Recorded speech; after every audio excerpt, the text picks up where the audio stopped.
What are you wearing? A Canadian tuxedo. Canadian I'm a hockey player. Let's go Blues. Let's go Blues. Let's go Blues. To all you Blues fans, we're bleeding blue with you. Let's go Blues. Let's go Blues. Let's go Blues.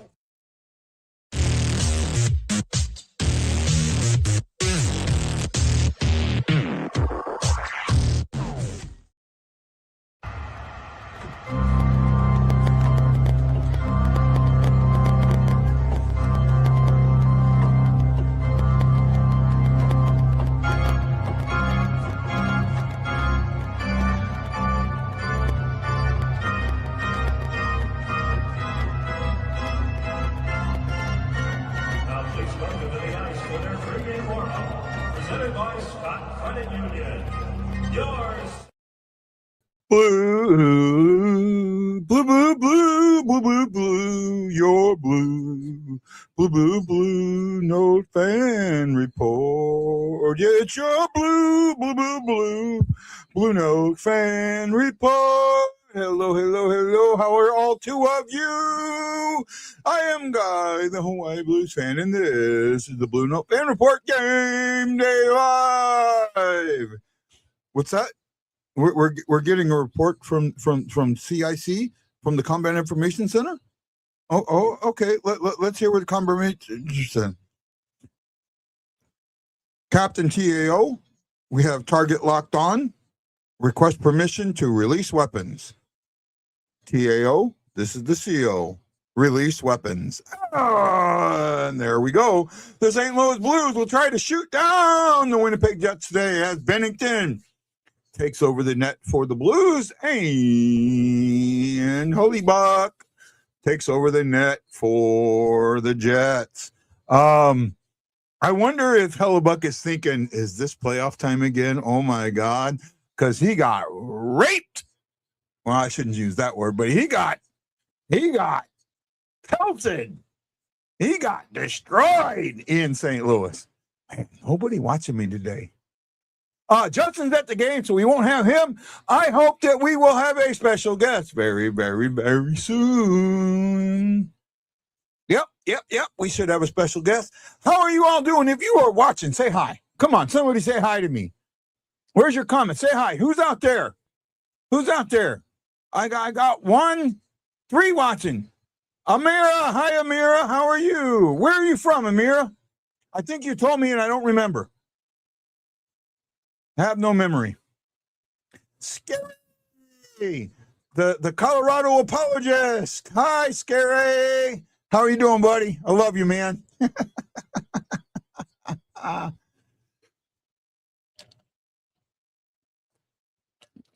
Scary, next year when I do my trip, if I do it through Colorado to Denver, I'll let you know, and we can meet up either the day I get there or the day before I leave. Because I usually fly into Denver and then I drive somewhere else. But if I have to do an overnight again and I have a 10 to 12 hour, I will probably spend the night in Denver before I take that trip. Maybe. I haven't decided yet. Or at least go somewhere and get some sleep before I head east or north. Right? 9. Why? Where are we getting? All depends on if I'm driving or not. All depends on if I'm driving or not, but I'd love to meet you, bud. I really would. You and your bandmates. Right?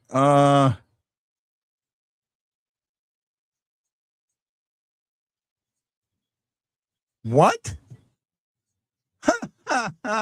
Someone just got put in timeout. Delete comment.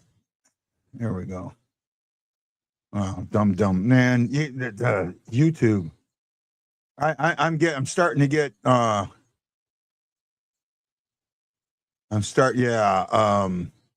Cindy. Hi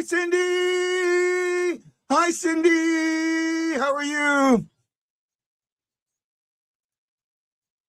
Oh, Sock's not going to be here for the start of the game. Oh no. Walker back in the lineup. Oh, I didn't realize that. We got a couple of things to talk about. I'm kind of waiting till hopefully my guest host co-host is going to be here soon. But there was an article by a friend of the show, Mike Meyer, on STL Sports Central, and I really want to talk about it. And actually, I think I'm going to show and read the article because I want to know what you guys think about it. Because I put a comment in because I thought that while the article is solid, there's absolutely something missing. Right? Let me go ahead and bring that in now. Maybe. I don't know. Maybe Baba. Hey Hefner, how you doing, buddy? I seen a Cindy Lou comment. I got to see that first. Where's my Cindy Lou comment? Oh, well, I'm glad you did, Cindy. Very, very glad. I wish I could get some solid sleep. I'm trying. Trying. I need to be back in my loo. I need to get back in the loo. That's where I get my solid sleep. Okay. Let me bring this article in. Bring this down here. There we go. I can play the sound. So stand by. I'm going to let you listen to the article as it's read. And I really want you guys to pay attention to this. So here you go. The St. Louis Blues Jordan Cairo Conundrum by Mike Mayers. Some days self-care starts with Nature-Made gummy vitamins, a deep breath, and a little encouragement. Mom, I'm really nervous. Me too, honey, but we've got this. Repeat after me. I'm gonna have a good day. I'm going to have a good day. I choose joy no matter what comes my way. I bring joy wherever I go. Quality gummy vitamins from Nature-Made, the #1 pharmacist-recommended vitamin and supplement brand, based on a survey of pharmacists who recommend branded vitamins and And then I'm supplements. going to respond to what my Sometimes the most comment was. mature decision an organization can make is recognizing that an athlete's best interests and the teams align in opposite directions. For the St. Louis Blues and Jordan Cairo, that moment may have arrived. Through 67 games this season, Cairo has 17 goals and 24 assists for 41 points. On a per-game basis, he is on pace for roughly 50 points over a full season. His shooting percentage sits at 10.3%, the lowest of his NHL career. These numbers do not tell a story of collapse so much as stagnation of a player who is not in rhythm, is not connecting, and by most objective measures, is not thriving in his current environment. But here is what matters more than the numbers. The Blues have given this man every opportunity. They have been patient. They have deployed him in favorable situations with his offensive zone start percentage at 65.9. His Corsi for percentage at 55.2 shows he is still controlling play at a respectable rate. The team has invested in him, has shown they still believe in him, and have continued to place him in positions to succeed. And yet something is not working. That is not a reflection of Cairo's worth as a player or a person. Sometimes it is simply a matter of fit. The trajectory since his 2021 to 22 All-Star campaign, 75 points, tells the story. He has been a 60 to 70 point right winger for 4 consecutive seasons. 73 points, 67 points, 70 points, and now 41 on pace. Last season offered optimism, 70 points plus 23, and a 15.1% shooting percentage that suggested something was clicking again. This year, the efficiency cratered, the connection broke. His underlying metrics suggest the issue is not that he cannot play. It is that he is not playing well here. A player who controls possession at a 55.2% rate but shoots at 10.3% is not untalented. He is likely pressing. Searching unhappy. The plus-minus of -8 this season hints at a player who might benefit from a mental reset as much as a tactical one. That is where a trade becomes not a cutoff, but a kindness. Cairo is 27 years old. He has years of productive hockey left. But those years might be better spent in a different uniform, in a different system, with different linemates. A change of scenery can reinvigorate a player who has exhausted his chemistry with a franchise. It happens regularly in professional sports, and it is rarely anyone's fault. It is just circumstance. The Blues have invested appropriately and given Cairo every chance to find his stride. They have brought him along his entire NHL career, supported him through ups and downs, and continued to give him quality minutes. That patience is admirable, but patience does not mean forever. Sometimes the kindest thing you can do for someone is to acknowledge that a fresh start might be better for everyone, for him, for the team's competitive window, and for both parties to move forward without resentment or regret. If the Blues can find a trade partner this summer willing to take on Kairu's contract, they should seriously consider it. Not because he is broken, not because he is peaked, but because sometimes doing right by a player means recognizing when it is time to let him find success elsewhere. Kairu deserves that chance, and the Blues, by facilitating it, would be demonstrating something increasingly rare in professional sports: putting the person first. Now, insurance isn't one size fits all. That's why customers have been. okay. Now it's a solid article. It really, really is. Right?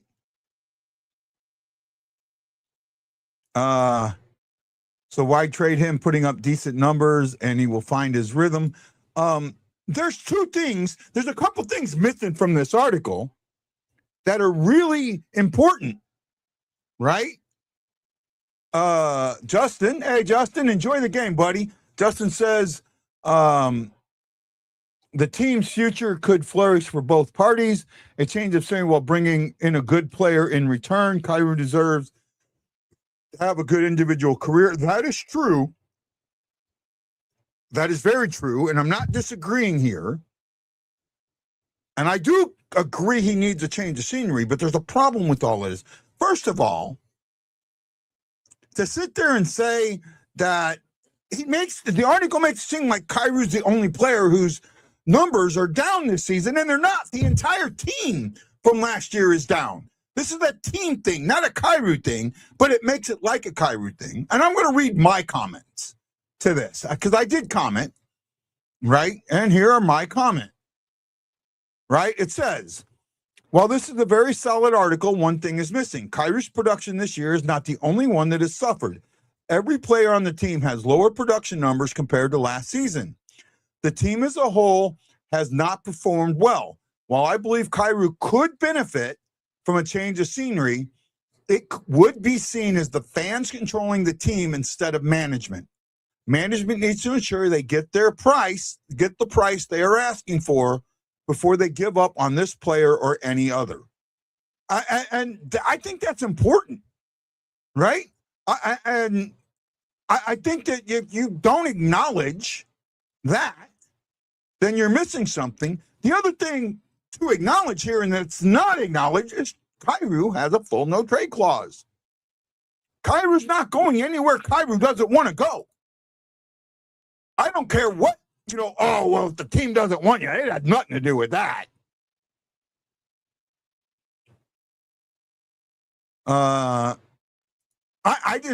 Justin, I get where you're going. I just don't think any one of those three trades are going to happen. I really don't. I really don't. And what's the other one you mentioned? The one out of Dallas, Robinson, right? Robinson is the one that I think has the better chance of happening. But right now, I don't think that you're going to get that style of trade. And I think it should be that. Right? I really do think it should be that. Oh no. Oh no. Oh no. We have a special guest today. Right? We have a special guest today. Let me bring on the one, the only, the newest, and one of the best fans of the BlueNote Fan Report. Please welcome Miss Kelsey.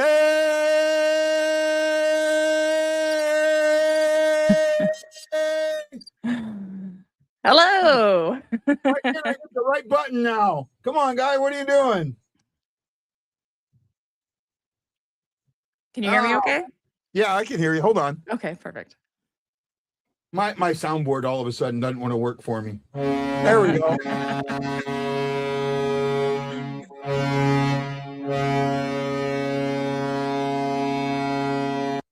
Welcome, Kelsey. Thanks for having me. Oh, this is going to be. Look, I can do a show by myself. We already know that, right? But it's so much fun when you have somebody to talk to during the game, especially when there's no comments in that. So that's what's going to make it fun. I'm going to enjoy having you. And I'm going to tell you this right off the bat. And you need to open your ears and listen to this very, very carefully. There is no such thing as a dumb question on this show. You have anything going on in your mind. If you have any question about something I say or something I relate or anything like that, you ask away. Do you understand that? Yes. I will put you to the test on that, but yes. Absolutely. Absolutely you can. Please welcome Kelsey. She's been an amazing person. She found us from Justin's interview with the Blues Fan Podcast, and she has jumped from the Blues Fan Podcast right to the BlueNote Fan Report and says, I found my podcast. And we appreciate her for that. We really, really do. And I'm not knocking Blues Fan Podcast. Please don't think I am, but I'm very, I watch them too. Okay. But I'm very, very happy that she's jumped to us and she follows us as regularly as she follows them. Bennington versus Hullabuck tonight. You think Hullabuck might be having some dreams of the playoffs last season? I wouldn't know. So you didn't watch the playoffs last year? No, I'm like, when I say I'm a new fan, like I'm a new fan. So last year in the playoffs, right? Last year in the playoffs, the Jets won the President's Trophy, best record in the league. Blues snuck into the playoffs, right? Did what they're doing this year, had this run at the end, at the bottom, make a run, get into the playoffs. And then in the 3 games that the Blues played against Hullabuck in St. Louis, they blew them out. Like 6-1, 5-1. I think the third game was 5-2 or 5. I mean, just blew them out, right? Just scored left, right, and center. And the only game in that entire series that Winnipeg actually won, I mean, really from the get-go, they played better, was Game 5. Every other game, the Blues were the best team on the ice. Whether they won or not, they were still the best team on the ice. So it was absolute fun. Stephanie says, welcome, Kelsey. Justin says, hey, Kelsey, wish I could have been there as well. It doesn't mean that we're not going to do a show with Justin, Kelsey, right? This was just, of course. This was just a moment that was available, and I thought I'd ask. And I said yes. So yeah, begrudgingly. No, not at all. Is there a league minimum for horn after the goal? Avs horn lasted 15 seconds. I honestly don't know the answer to that. And I don't think so. Right? I've talked about this. I thought that the one thing, I love the Blues goal horn. I really do. And it's old. It goes back to when I was a kid at the old arena in St. Louis, the building that used to be it was the arena and then the Checker Dome and then the arena again before they tore it down in 99, I think it was. 98 or 99 when they blew it up, they imploded it. That was the goal horn. That goal horn went from the arena to the Kiel Center, which is what the Enterprise Center is now. And I love it. But what I wish they do is have the goal horn and a steam horn, like from the riverboats, right? The old steam horn. I'm trying to figure out how to pull a sound bite off of and put it on my soundboard from YouTube. I'm working on that. If I get it figured out, hopefully by next season, I'll have it figured out. And I'll have a steam horn to go with that goal horn. Like I'm going to take the two and put them together. I want to know the person that just asked about the horn. That's personal deep. Person's deep. That was John Hefner. So, I mean, Hefner pays a lot of attention to everything. He gets into the nitty gritty, right? And it's probably because he's stoned all the time. So that's where he goes. Hefner's a good friend, so I can say shit like that. So I sent you, did you get a chance to look at the stat pack I sent you? I opened it. Huh? I opened it. A lot in there, huh? Yeah, no shit. That's where I get all my info that I do for the games, right? And I was going to ask you if you had anything in there that stood out to you or that you pulled out, but it doesn't look like you really went into it. No, not really. I was gonna sort of peruse through it as Game goes, went, but yeah, no. Go ahead. And if something leaps out at you, ask away. Yeah. Right. When I was like 13, 14, I went to like a long time ago. I wanted to be a sports broadcaster or sports journalist of some kind, and I went to this like 2-week college thing where it was just like sports journalism 101, but in 2 weeks. Yeah. It was basically camp. It was awesome. And they like gave us media packs and stuff like this. And it was around that point where I was like, oh, I don't know if I have the brain space to do this. Yeah. The media packs, I call it a stat pack because that's more what it is. It's called BueNote, right? But it really goes in deep, and it should.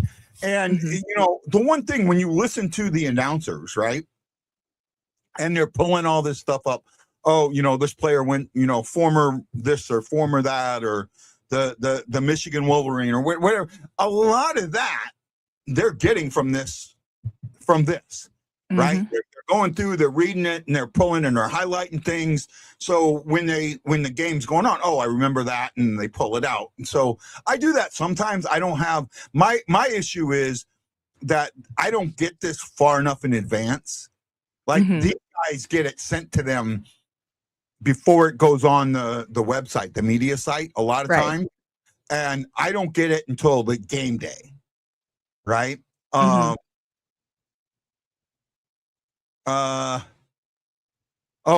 were, did you hear what I talked about with Jordan Kyrou?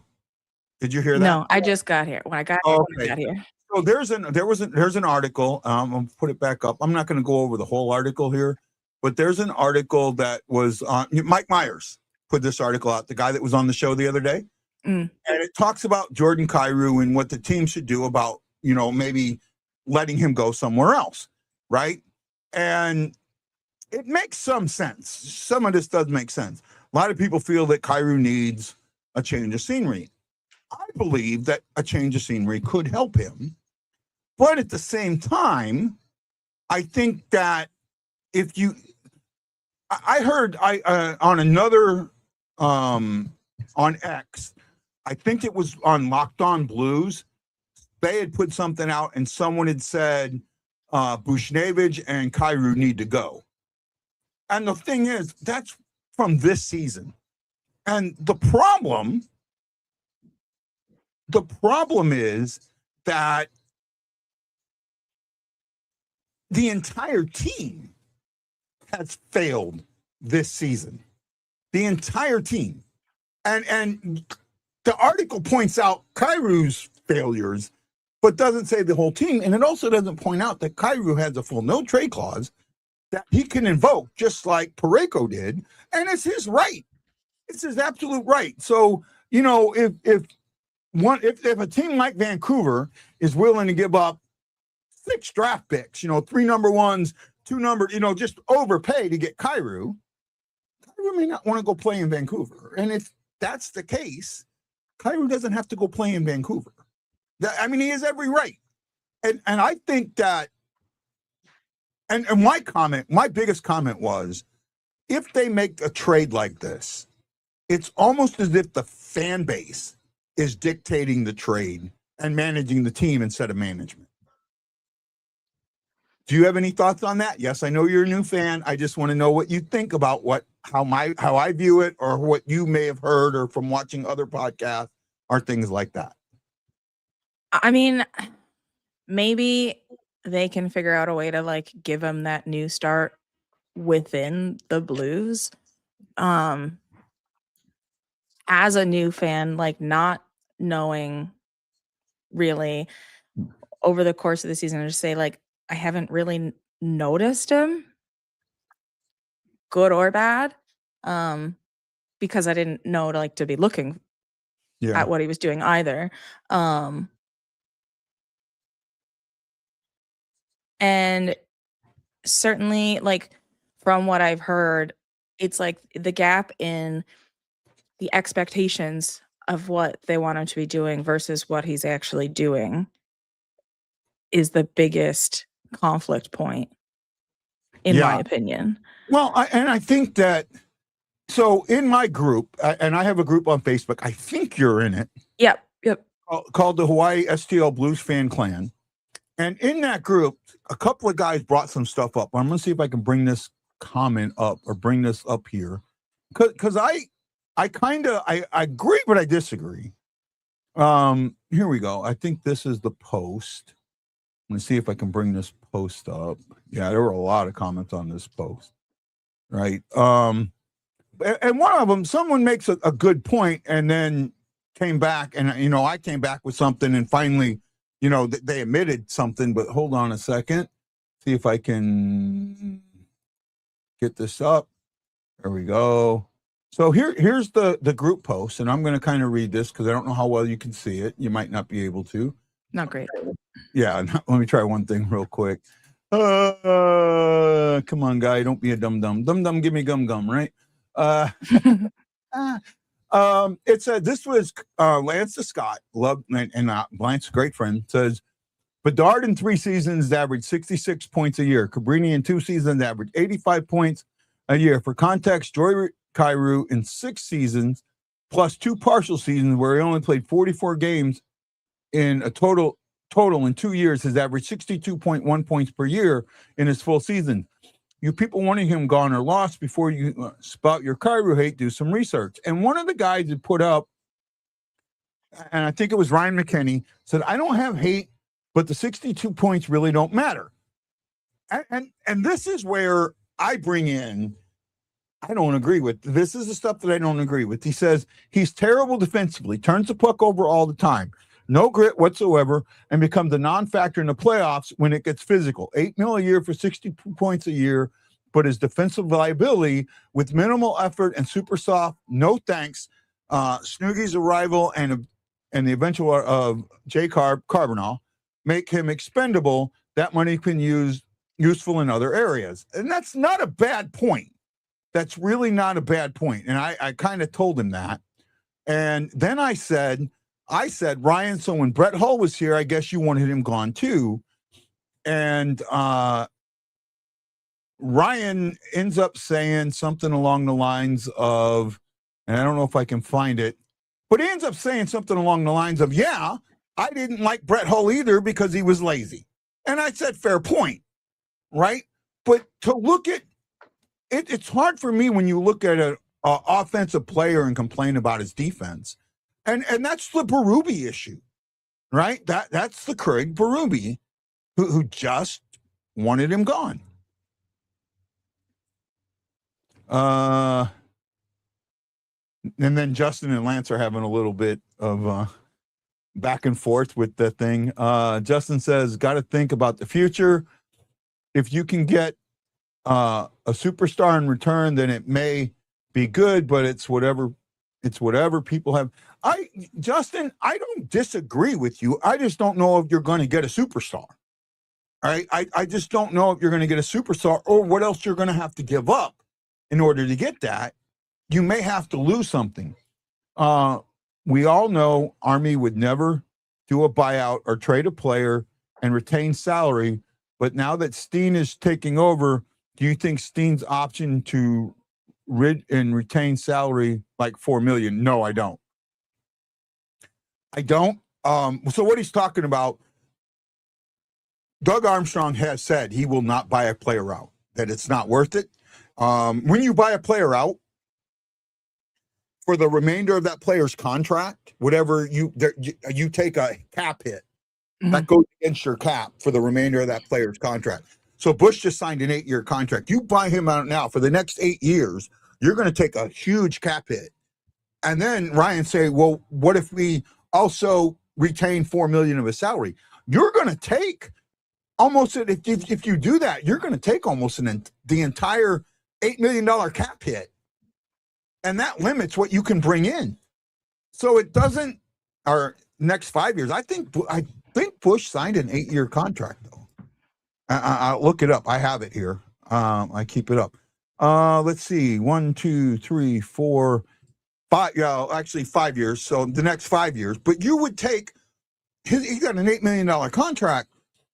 You're going to take whatever the buyout is, that hit, and then anything that you retain. That's basically taking almost the full 8 years, or the full $4 million for the next 8 million for the next 5 years. Well, if you're retaining all of that, and you don't have the player on. Yeah, it's 5. I'm sorry. I thought it was 8. My bad. But if you're retaining all of that, you can't bring somebody in because you're losing the salary. Right? That's my thought. That's still a good chunk of dead cap. Yeah, it's a huge chunk of dead cap. It's almost like 8% dead cap. 8% of the total cap is dead. Right? I mean, the cap's going to be right around 100 million. So yeah, right about 8% of the cap is dead for the next 5 years, and I don't think that's worth it.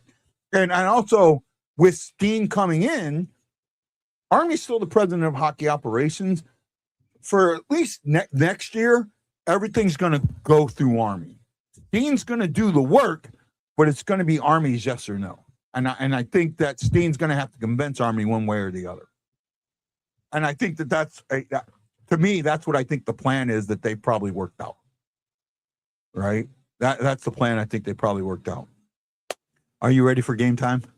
I'm so ready. Okay. So the rule is it is my TV that counts. So if you're ahead of me, you got to wait until I say it. Right? Well, you just let me know where you're at, and I'll make sure that I'm with you. I'll say puck drop. Yeah. So you'll know when the puck, so where I'm at, left, right, or center. Right?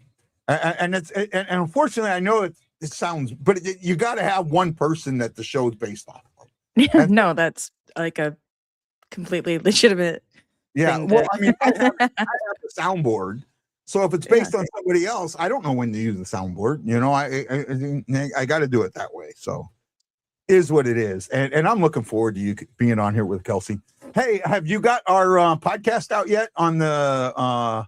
No, not yet. I'm super lazy with my editing. I was also pretty sick this week, so You were what? Wasn't. I was pretty sick this week, so I was not. Oh, I'm sorry to hear that. I'm good. I'm good. Today I had a day off, so I slept in and ran some errands, did boring life things, but feeling better. It's hard to tell sometimes with the weather we've been having here if it was like sickness or allergies or both. Yeah, we have what they call a Kona storm, where we're getting a lot of really like heavy weather. We've had heavy flooding on the islands for the last month almost. So I know it was on the news. Because I had people reaching out to me, man, guy, are you okay? Are you okay?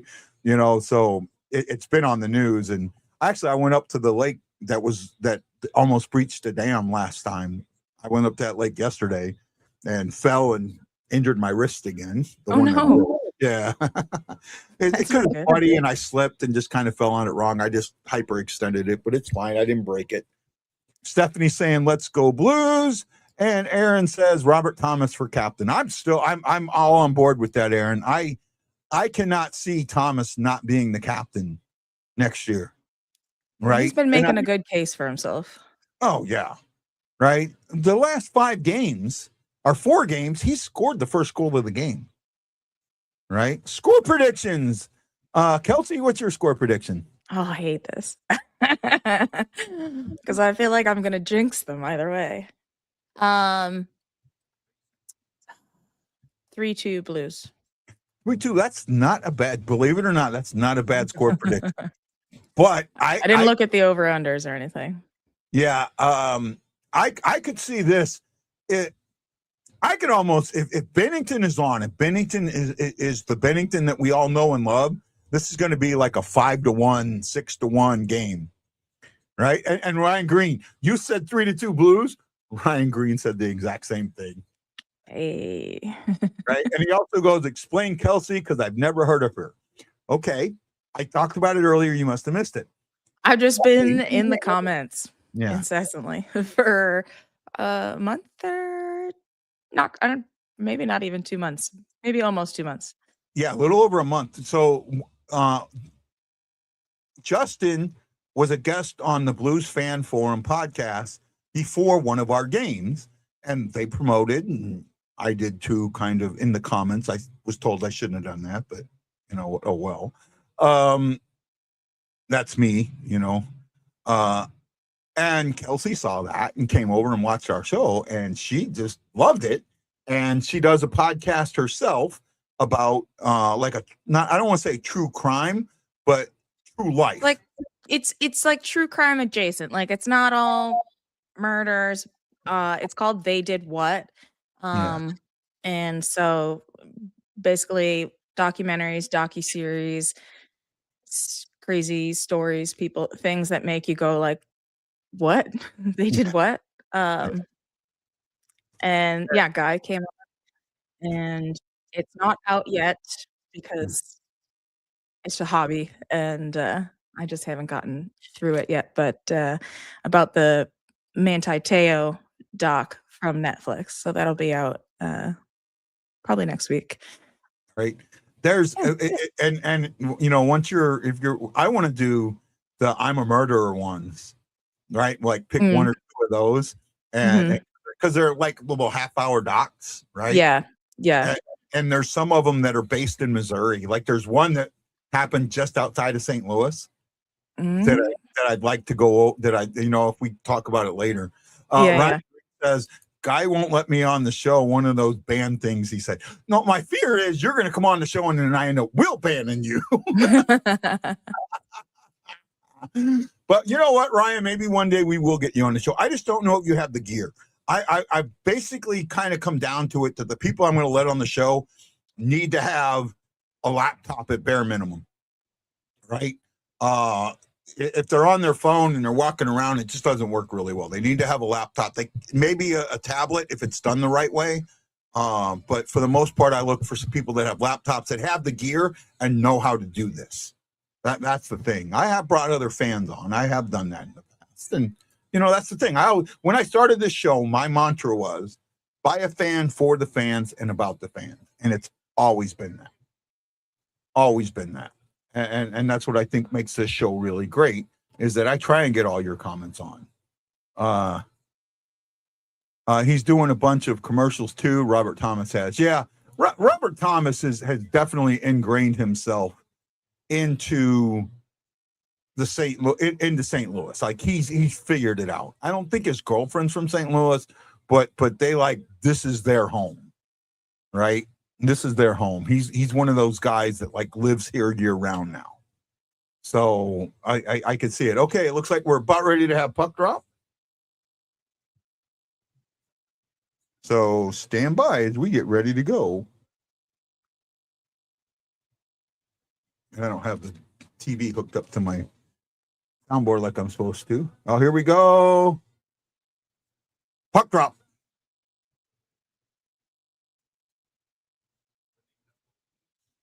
So I'm ahead of you or behind you? You're a couple seconds behind me. Behind you, okay. So I'm going to go back a couple seconds. I'm at 1940 and counting.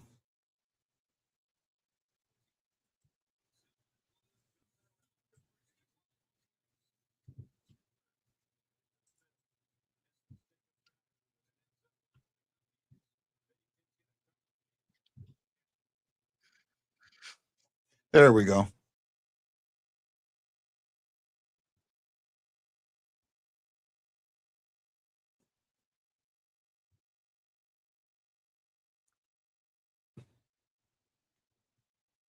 Out of play. Come back, Stephanie. Come back at the intermission, Stephanie. We want to hear from you. We love you, girl.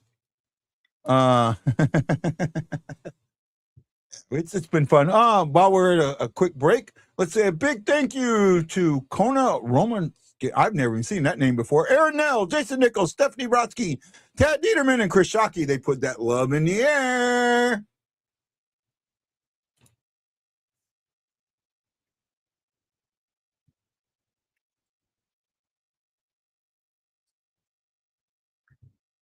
Torpachenko. Oh, nice move on the forecheck there.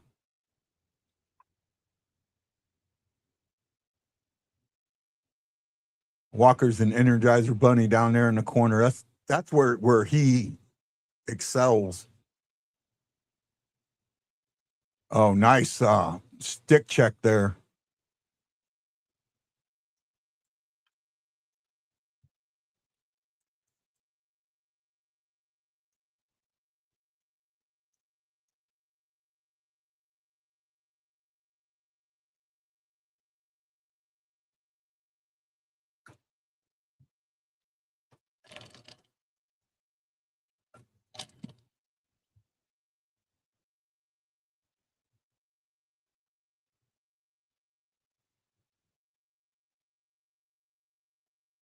I have such a soft spot for Toropchenko.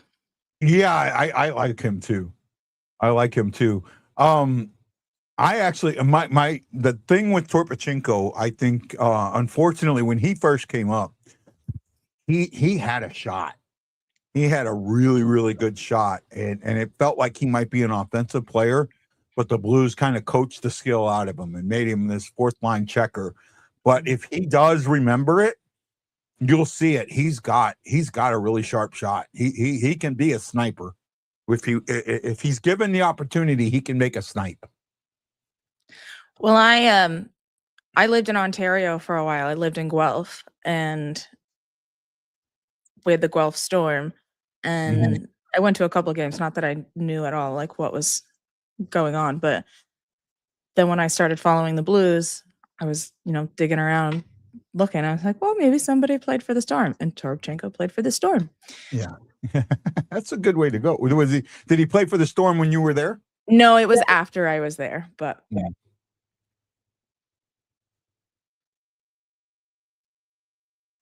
It's rare that you get a Russian that plays in the Ontario Hockey League. Now that is what Hofer needs to learn.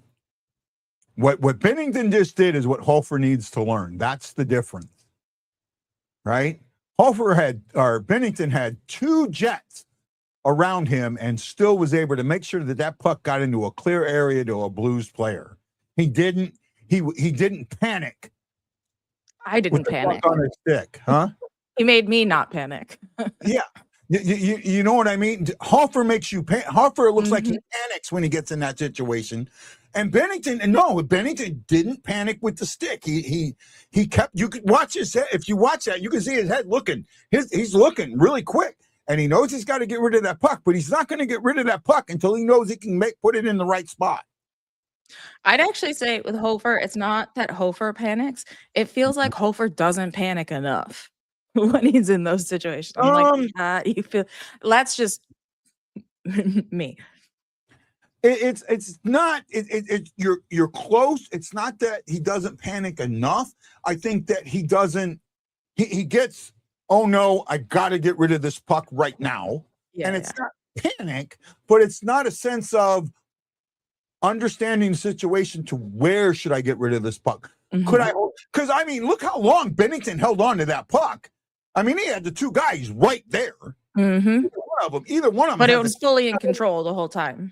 But either one of them has a chance to take the puck off his stick, and he still knows that there's nobody open for him to get it to. He's going to wait until he can send that puck either hard enough off the boards that it's not going to end up in the Jets, or to a Blues player that's coming into and then the Blues, because he holds the puck, he gives enough time for his teammates to get back on the puck. That's what Hofer doesn't do, is he'll make that pass too quick, because, and maybe not panic is the right word, but it's not a real plan. Yeah, it's not a plan. It's okay, I have to get rid of the puck. And it's not, but are there guys available for me to get rid of the puck? Should I wait a little bit longer? That type of thing. So that's the difference. And again, this is, believe it or not, it's not that I'm knocking Hofer. It's just room for growth. It is a growth thing. And it's just something that he's got. And a lot of people are like, Bennington, last year, the contract, favorable contract, favorable no trade clause, only 10 teams that you can't trade him to. Otherwise, 2/3 of the league, they're open and he can't do anything about it. If you're going to trade Bennington, and Hofer hasn't learned that enough yet, you got to bring in somebody that's going to keep work. You got to bring in another stick handling goalie that can help teach him that. That's why I'm not as. I understand this is the perfect time to trade Bennington, and you don't want to get nothing for him. But I also think this is one of those cases where,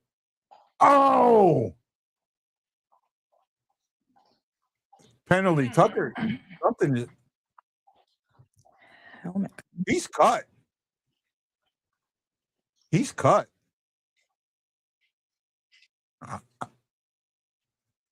Well, the penalty's not on Tucker. There's no way.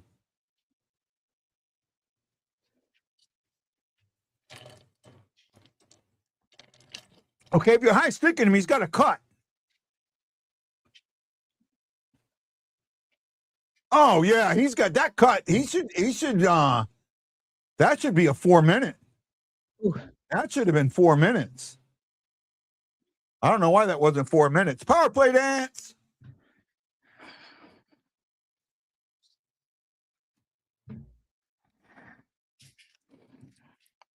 When I went to a game earlier this year and they did that, the people in front of me were like, "Don't do that. No, don't do that dance." Absolutely, you're going to do that. They were like, they had some, they're like, "Oh, it's to sell something or whatever." I couldn't. No, I drank a lot. It was. They told you the power play dance was to sell something. Yeah. Were they Blues fans? Yeah. Oh, you're lucky I wasn't there. I'd rip into him. I'd rip into him. Are you nuts? Oh, come on. The power play dance had nothing to do with it. I forget where the power play dance came from. Oh, wow. That's two that I thought went in the net that just kind of flipped by the net.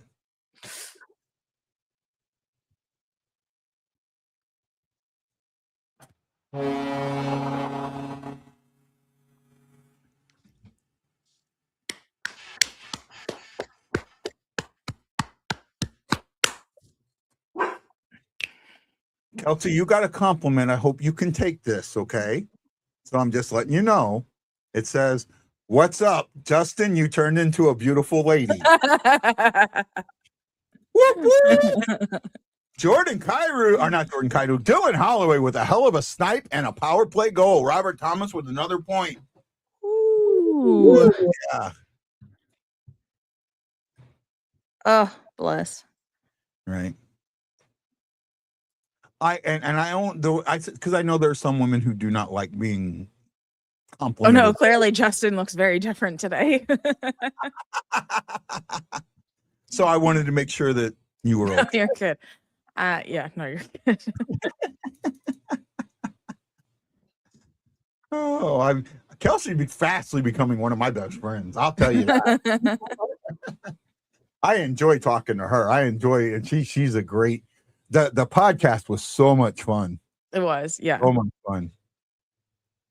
Your co-host, I think your co-host was like, I have no clue what to expect. And he just immediately settled in with me, and it was a lot of fun. Yeah.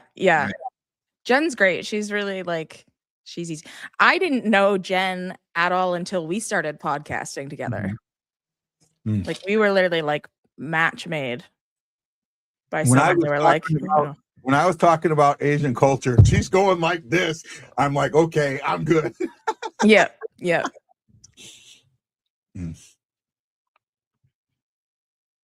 You never know, especially when you're I'm talking about divisive topics and stuff. Yeah.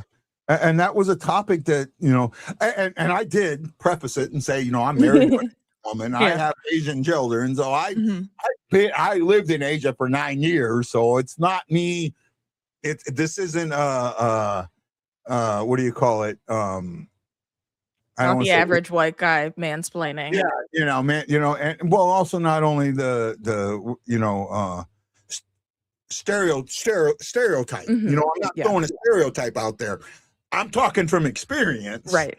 Now I've lived in Hawaii 20 years, and I know how some of that culture is here. So that's why I prefaced it. But it was a great moment, right? Yeah, no, that was good. Yeah. So we're going to be okay here. Yeah, we're seeing a good game so far. Let's just hope. Whew. Knock on wood there, right?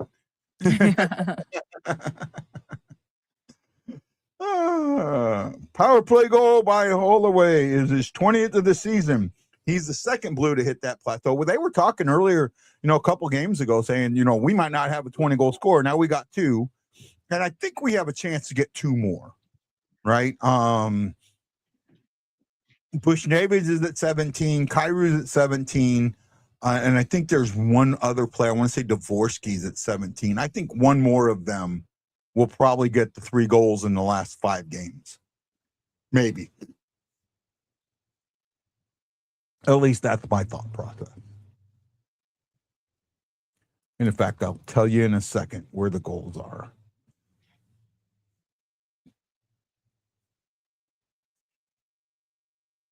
Thomas has 22. Holloway has 20 now.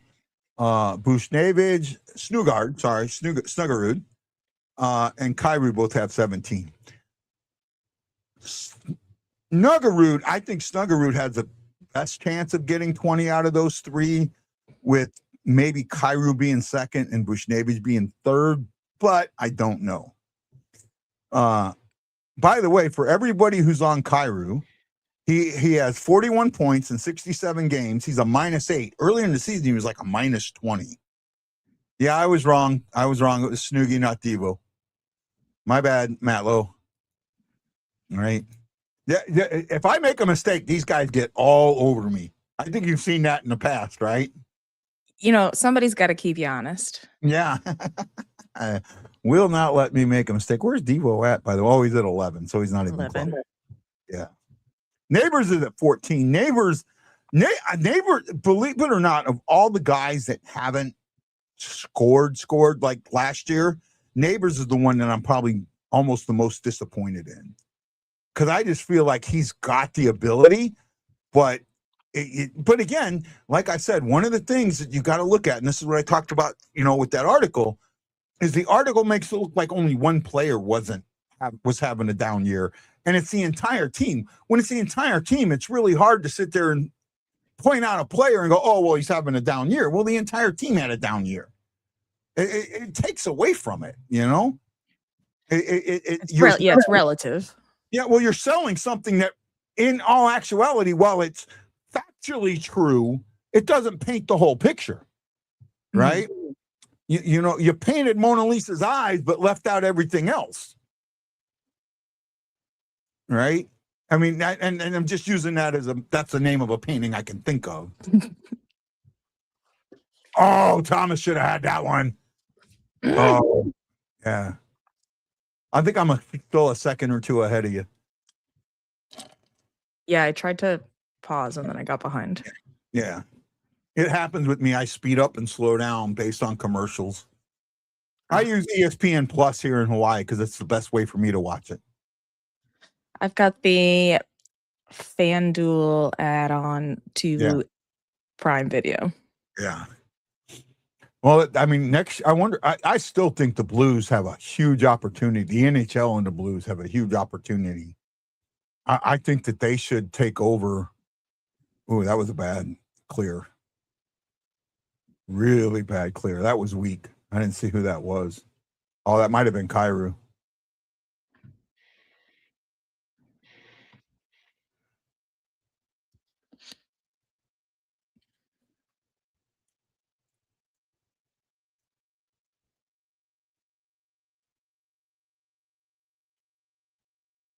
Come on, get that puck out of there, Kyrie. There you go.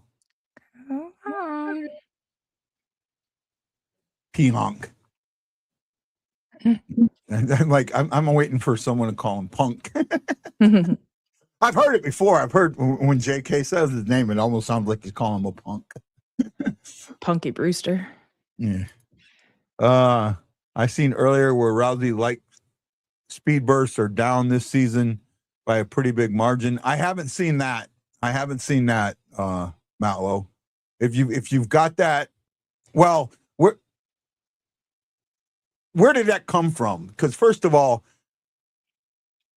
oh, that sucked. That bounced off of something. Shifley put it in.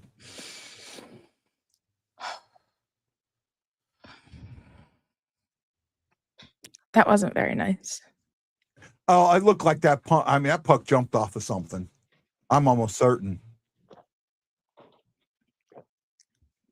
Oh, yeah.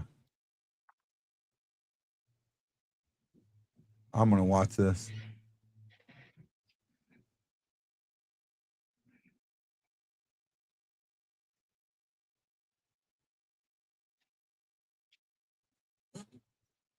Did it bounce off of?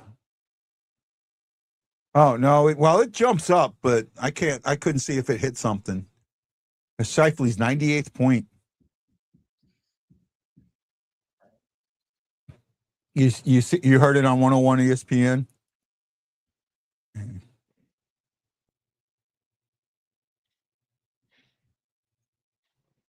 Blew a tire and stayed with it. Scores 1-1. There have been no penalties so far. Oh, actually, I take that back. There was a penalty earlier. Fleury had one, and the Blues capitalized on with a power play goal. Iafallo from Shifley, his 98th point of the season, gets an even strength goal. 9:24. Shots are 10-8 in favor of the Blues. So we're in a shooting gallery today.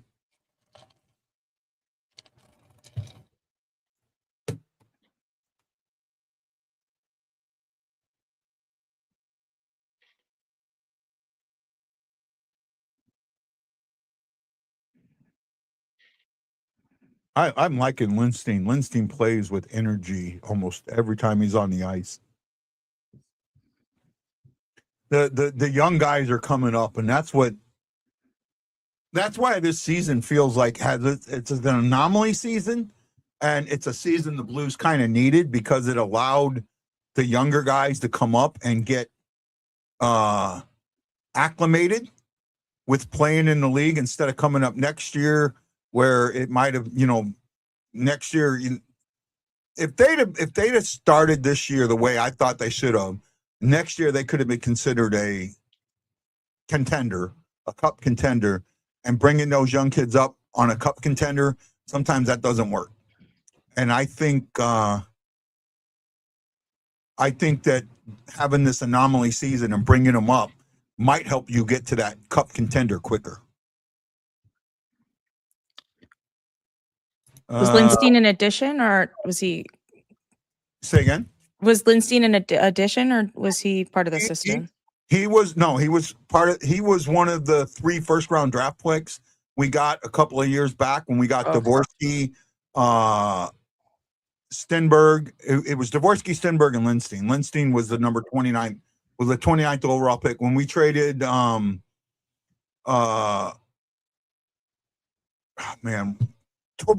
Tereshchenko and O'Reilly for first-round picks, right? Shockey says, well, crap, walk in the door and the Jets goal. Matt Lowe says, Lindstein's been awesome, and everybody was saying how bad he was in the AHL. Some guys don't do well in the AHL. Doesn't mean that some guys do really good in the AHL and don't do good in the NHL at all. Gaudette is an absolute example of that. And then, there's guys that maybe they don't perform the way you think they would in the AHL. But when they get to the NHL, it's their game is more suited for that. It is 2 different types of games. The AHL is in some ways a little more physical than the NHL because a lot of those guys are vying for spots, and that's what they get told. So, right? And then I like the fact that we have the 3 first-round picks this year. I still think the smartest thing to do, I heard someone say, should we trade all 3 to move up? No, that's too much. But you could trade your pick, which will probably, we don't make the playoffs, be right around 10th, right? And maybe the 29th, the bottom pick, which will be the Avalanche pick.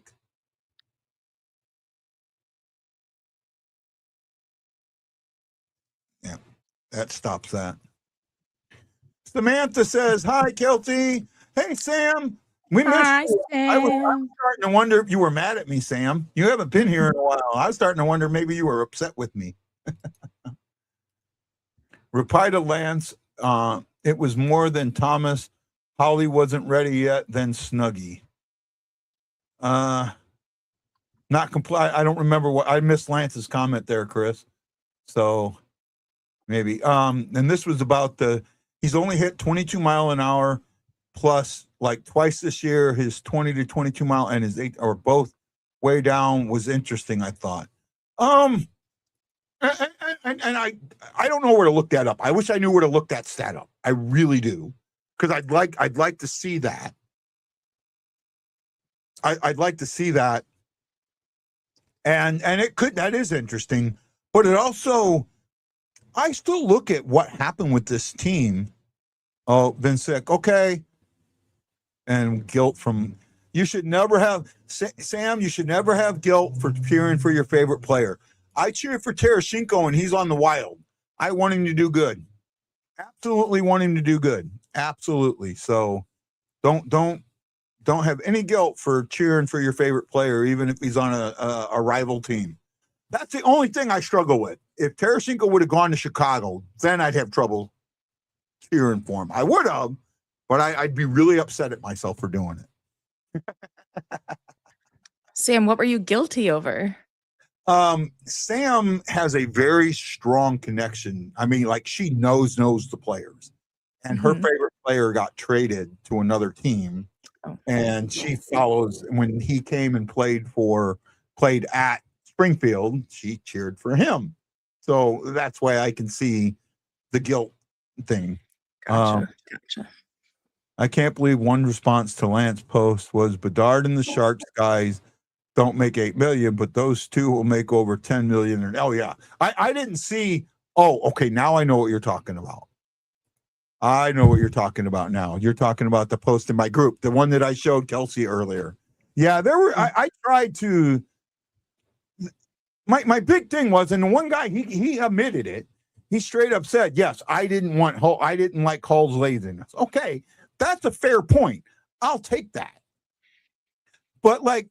Gary Unger, I had Gary Unger on the show, and he used to say, I didn't play defense. It wasn't my job. Oh, skated around the blue line, waited for the puck to come to him. That, it wasn't my job. That wasn't what I was paid to do. Now, when he went to other teams and they said, this is what we're bringing you in for, okay, now it's his job. But when he was on the Blues, it wasn't his job. That's what... That's the thing that a lot of people I don't think understand. Brian Suter. Now this is I'm gonna get into a little Blues history. Are you okay with that, Kelsey? Yeah. So Brian Suter, who was a first round pick or second round pick for the Blues, I can't remember if he was a second round pick or a first round because I know he was picked the same year that Bernie Federico was. He ends up being a captain. He ends up being a coach, and Brett Hull comes in the year after he's traded. And scored the 40. Oh, that's going to come back to bite us. Yes, you can hand pass in the reverse direction.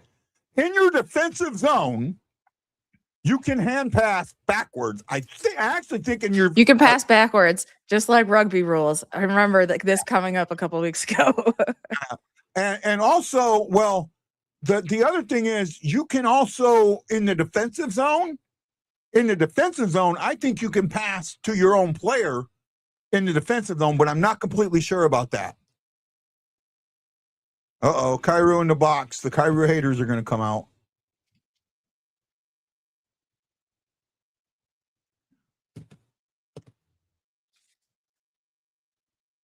Right.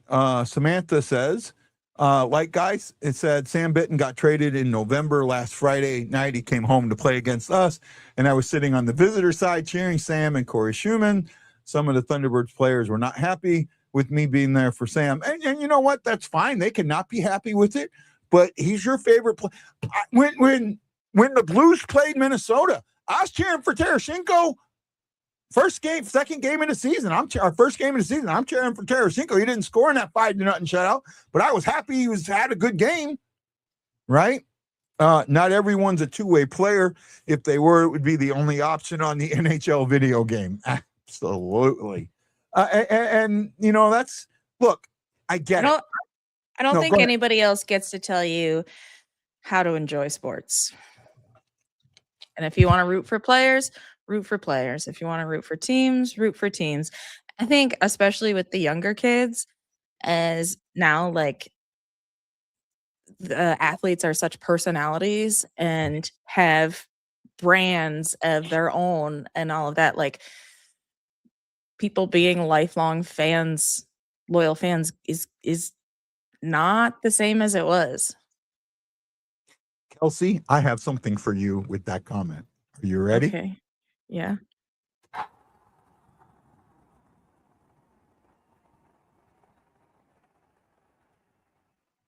Well said. Well said.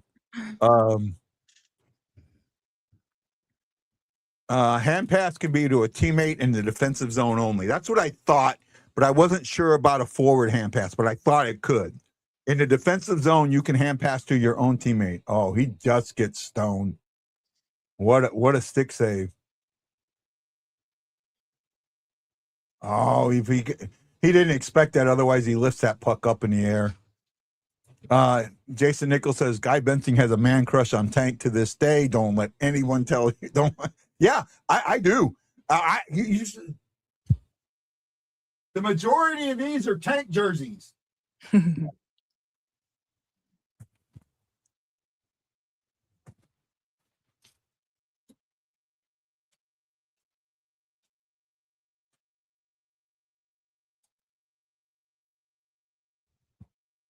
See?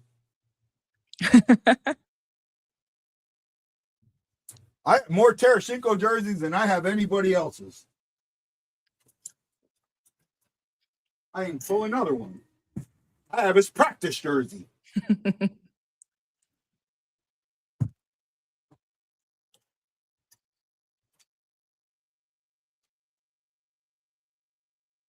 When I got my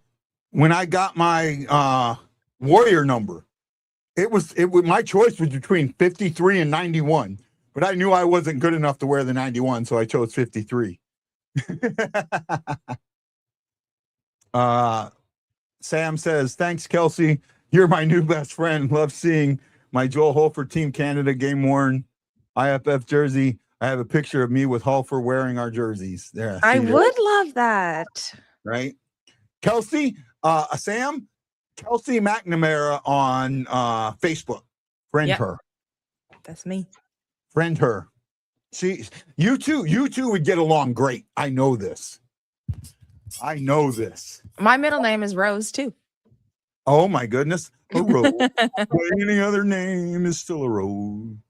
I mean, like, if you're born like 80s, 90s, odds are you have one of like 4 middle names. Yeah. Well, you know why Rose is a middle name, right? Well, mine is because my great grandma's first name was Rose. Yeah, that there's another reason why kids born in the mid 80s, early 90s have Rose. What's Poison? the reason? Poison? Every rose has its thorn. Okay, I'm sure that is has a lot to do. That song has a lot to do with why a lot of girls are named Rose. Okay. Well, mine's because of my Nana Rose. My parents weren't that clever. The Warriors have a Russian 91. The whole room is, her whole room is a shrine to the Thunderbirds team. I know that. And as much as, see, Sam, this is one of the things that I brought up to you when we had the podcast, we did your podcast with you. Not the Stone Wanted guy. I'm stoned on life, baby. Oh, Sergey. Okay, that makes sense.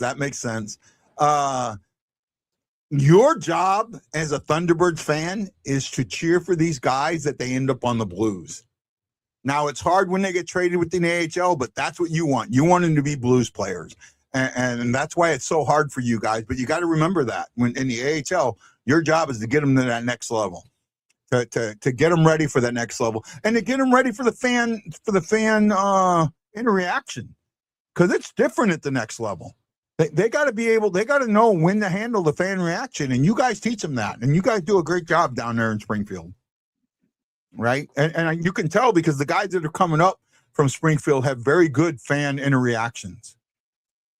Oh, it came off his stick.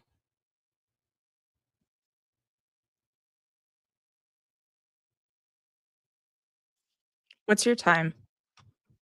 3:01. Okay. Bennington just caught it. They're showing I'll follow. Okay. Oh yeah, I can't wait for this game.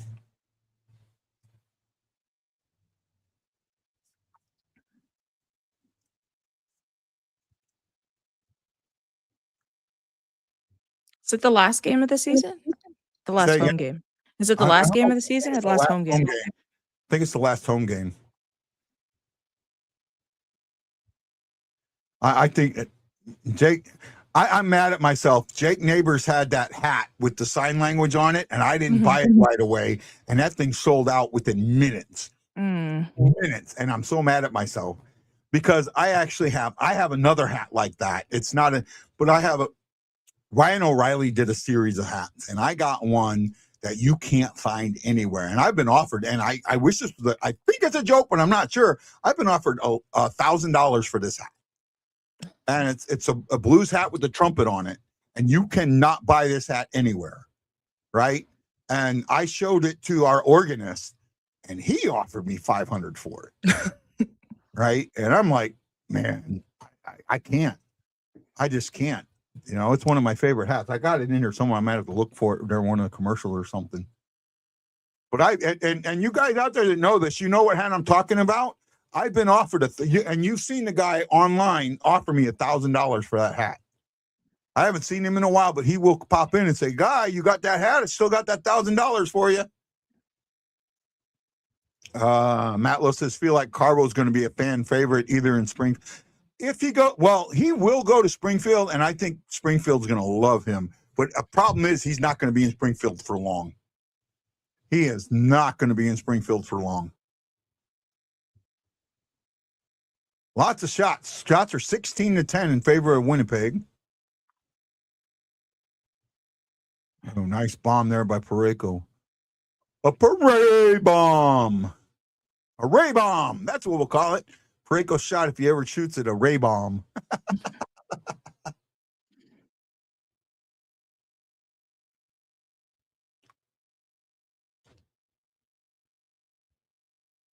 Lindsay, as young as he is, he's so confident. I mean, he's 20 years old, maybe 21. He's so confident. And as a defenseman, he's very confident on that stick with the puck. He's very confident. Oh, he blew a tire there. You know what, John? I with Kelsey, I'm going to ask her not to say that. That's we will just say that Kelsey's in the St. Louis area. We'll leave it at that, right? And I think out of your privacy, Kelsey. Yeah, fair enough. Fair enough. I will probably be at Hat Tricks on Sunday.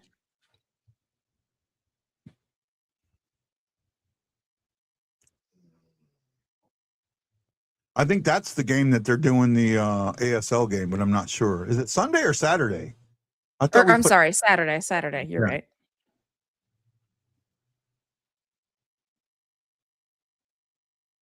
Yeah, I guess that's going to be their last watch party. Yeah, because one of the guys got transferred to Denver. Yes. Yeah. Avalanche territory. Yeah. Well, there we go. That's the end of the first period. Blues end up getting one more shot. Shots end up sick. Oh, a little. We could see some. This keeps up, an arm's going to go up. I haven't seen one go up yet, but yeah.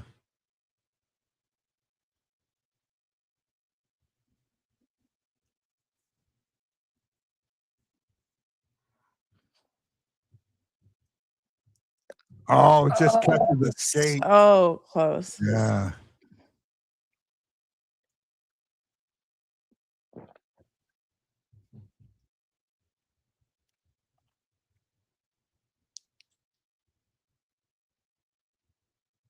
Oh, yeah, he caught him on the wrist.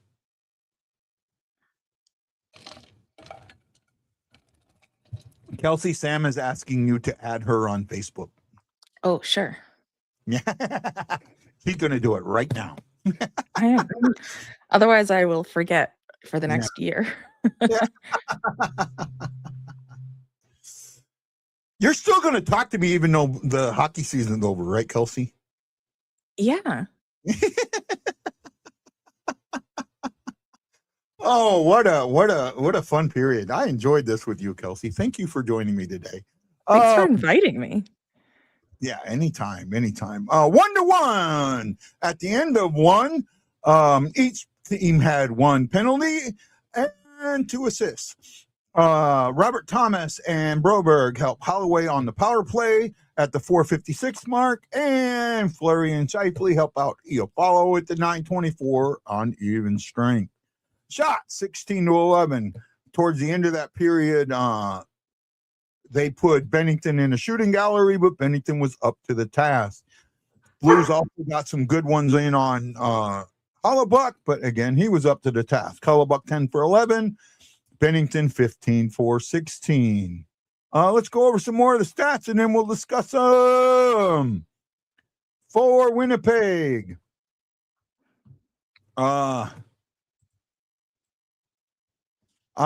make sure I get this number right. 20, I want to say 28 attempts. I think that's right. Yes, 28 attempts for the Jets and 20 for the Blues. The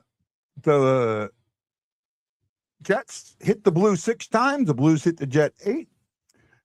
Blues had 6 giveaways. Jets only had 2. The Jets had a takeaway. The Blues did not. Both teams blocked 5 shots. Faceoffs, unfortunately, went the way of the Jets, 13-6 for 68% to 32%. It was a very, very interesting period. It was a fun period, a fun one to watch. We got just my new friend, Kelsey, you rock.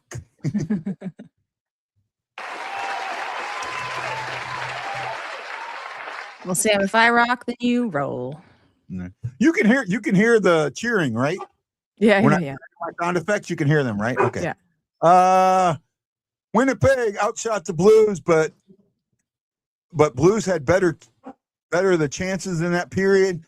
I think the chances were pretty close to even. I mean, I could be wrong. I was talking to Kelsey a lot, so maybe I missed something, but I thought chances were pretty even. I thought it was a very back and forth period. I felt like the Blues and Jets, they both know how important these 2 points are. They both want these 2 points, and that's why the game is as chippy as it is. And the second period, I think the second period is going to be the period of the game. It's either going to be one team is going to come out and be ready to win this game, and the other team's going to lose it. That's what I think is going to happen. Aaron Nell said Snoogie and Hollywood robbed. Yeah, both of them were. And then I think Bennington robbed Shifley on the other side too. So no, it was good play all around in my eyes for all the team, for both teams, right, Kelsey? I mean, it was pretty just good hockey. It was entertaining. It wasn't overly one-sided, and I think that we could see another period like that, but get a little increasingly chippy, and then I think it could come down to the third. But that's my prediction. I know. The thing is, I would love to see that, but usually in a game like this, when it gets chippy at the end of a period, one of the teams is going to come out with that chippiness still there, and the other team left it in the locker room. And unfortunately, that happens all the time. Mm-hmm. All the time. Aaron says, I need a Kyrou goal. Kyrou needs a Kyrou goal. Right? Kyrou needs a Kyrou goal worse than anybody else on the planet right now. Right? But, he also could be saying, I know I'm gone here. And he could. I hope not. But, you just needing that. Look, I love Kyrie. I don't want to see him gone, but I'm not going to be upset if he does go. I just want the return to be right. I want him to be valued correctly. I don't want this to be a guy that gets traded for a 3rd round pick just to trade a guy, we can't, here's a team that'll take him that he'll waive his no trade clause too, but the best they'll give us is a 3rd round pick. I'm like, no, right? You got to make sure that you stick to your guns on what your price is. And as long as you're sticking to your guns on what your price is, then that matters. And again, if this team gels the way we think they will next season, he could be just as high. Just as high. Do you think Binnington will be traded during the offseason? Oh, that's such a hard question. So I have a couple thoughts on this. Okay, go. Only, and then not, again, I don't have like experience, but with the management changes, and I know it's not like full management changes, but do we really think that with, I can't even remember what's his face being in charge of it for like, do we really think that he could trade somebody like Binner and not get backlash? Like, is that a move you're gonna make in your first off season?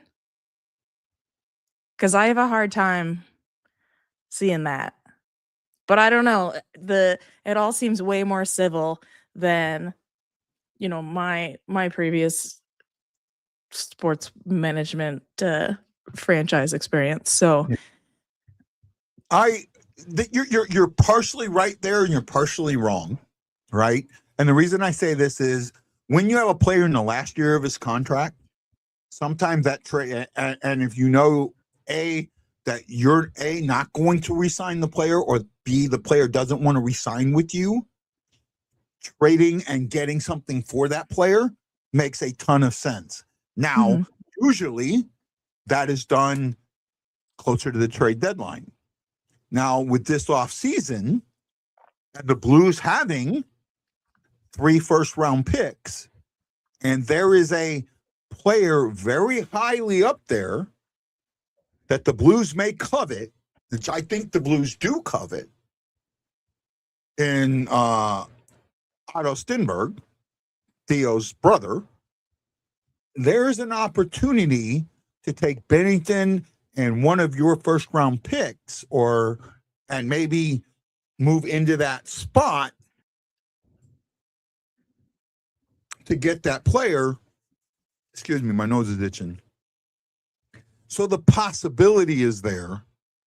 I just don't think it will. I really don't think it will. He's so, I understand like technically all of the reasons that you should, but optically he like take the like actual logic out of it and consider just the feelings of he's so beloved by so many people. Like, I don't know, are you gonna take that heat on in your first offseason? I don't know. I don't know if there'd be as much heat with that, because Binnington hadn't had a great season this season. But again, see, that's the other thing that I look at, and it's what I brought up in that article. The article sits there and points to one player, not the team itself. The team itself played poorly by a lot of people. But played poorly overall. Every player played poorly. So every player's stats are down. And Shockey says he's hated by a lot now. And there are more players, more fans that would be like, just, time to move on. It's Hoff's net, right? My biggest issue with Hoffer, and we talked about it, is his puck control, right? He's a great puck handler. He handles the puck very well, but he doesn't have the composure when he handles the puck like Binnington does. And that's still something he needs to learn. Are you willing to let him learn that on his own? Or do you want to still keep a puck handler there to help him. And that's where I kind of shift. I think you need to keep the puck handler there, right? You need to keep him there to continue to get him to grow instead of letting him grow on his own. Because, and I say this, if you look at from the beginning of the season to now, he's still making those same mistakes. The only difference is the mistakes aren't going in the back of the net as often as they were before. But he's still making them, right? He's still getting in there. So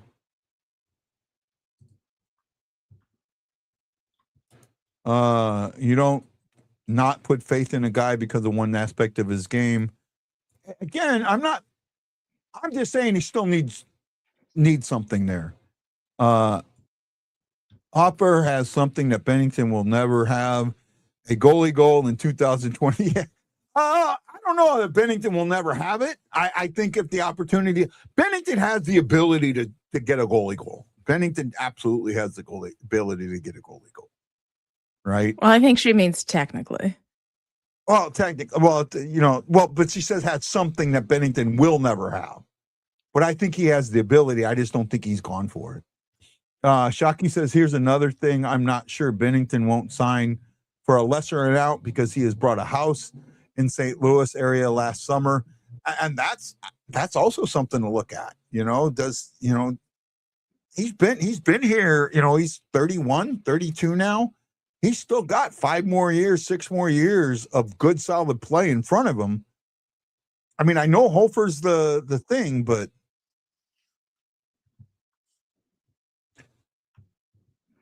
Justin, I get it. This is my opinion, and I understand your opinion, right? But again, just remember that it's my opinion and it's your opinion. So the question to Justin then is like, would you rather stick with the devil you know or the devil you don't? Right. If you can nitpick about every goalie in the game, like, then what are the ones you are willing to live with or not?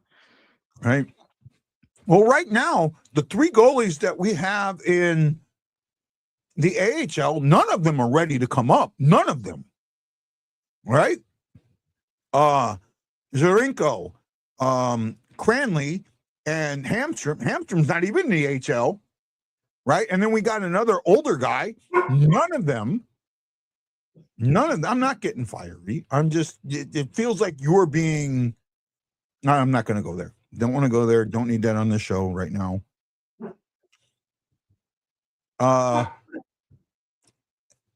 Hampshire's been amazing, but that's in a European league, and the level of a European league is still lower than the AHL. We still need that to go up, right? We still need that to go up. So none of those 3 are ready. If you bring one of those guys up, you're putting all your eggs in one basket. And I'm not ready to do that yet. I'm not ready to put all my eggs in the Hofer basket. You still need a mature veteran backup, or veteran presence to help Hofer's growth. And I'm going to stick by that.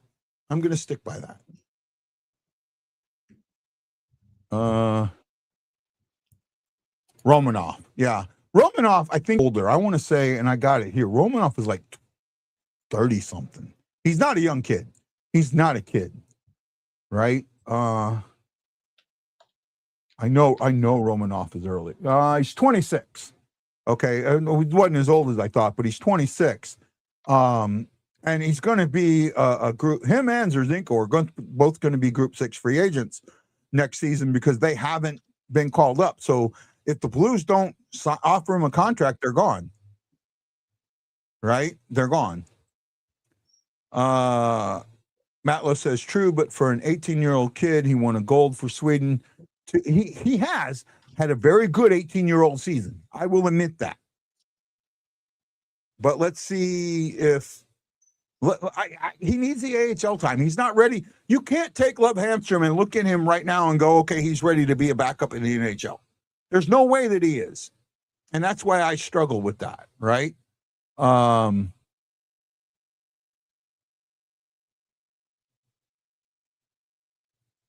Let's see. Justin being Justin. No issues here. So as we get ready for the second period, what do you think's going to happen? I'm going to go with Kelsey. What's your thought process for the second? I think it's gonna trend towards Chippy. I think they're gonna come out fighting, fingers crossed, and it could be a whole lot of nothing until we get to the third, or I can see. I could lay out pretty much any any see, scenario and just protect myself. I can see the chippiness, but I struggle seeing.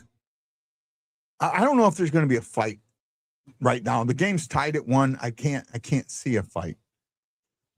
No, right? I think they're trying to stay on the ice. Yeah, Cole Caulfield scored his 50th goal. What's Cairo at? 617, right? Yeah, I get it. Zerzinko is 25 years old. Cranley is 24 years old. Romanoff is 26. Yeah. I don't think Romanoff is in the Blues' future at all. Zerzinko is horrible. He's big. You could bring him up and just go to Romanoff. He's been a backup, possibly. I'm off for the second. Aaron Nels. We'll have fun at the second. We can't wait to hear what you got to say at the next intermission, Justin. We look forward to it, my friend. We look forward to it. Holloway. Holloway gets the power play goal from Thomas and Broberg, I think it was. Is that who it was? Yep, Thomas and Broberg. Do you think the Blues ride Bennington till he retires? What's the alternative with any confidence? I'm not sure what you mean by with any confidence there. Like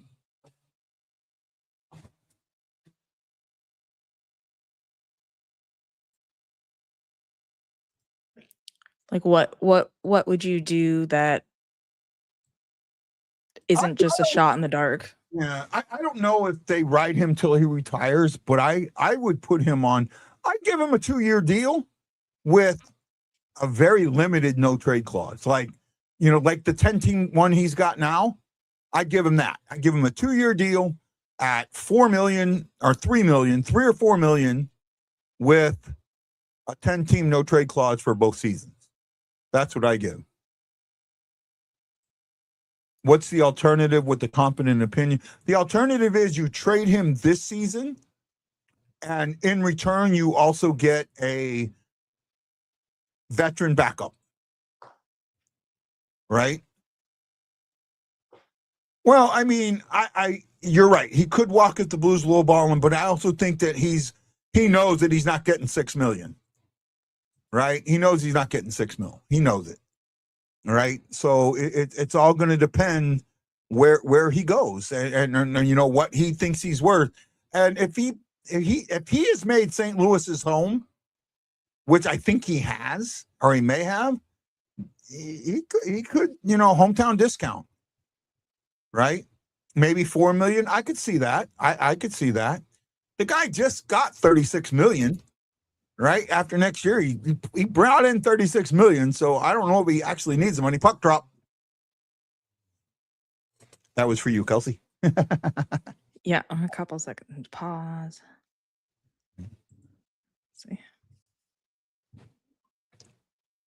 They're fighting along the corner right now. Okay. I'm close.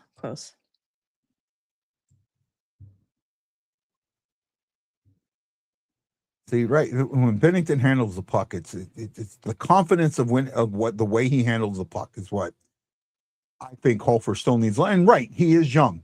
Hofer's only 25. Bennington didn't come into the league till he was 25. So Hofer came in a couple of years earlier, and Hofer's still got some learning to do, just like Bennington had some learning to do. And I think Hofer rebounded very good from a bad season. From a bad start, he rebounded really good, and that's a great sign. And there's again, if you want to sit there and say I'm nitpicking on his puck handling there, okay, that's fine. but it is something that needs to be looked at, because if it's not something that's fixed, it could hurt you in the long run heavily. And that's why I focus in on it a lot. Good save there by Bennington.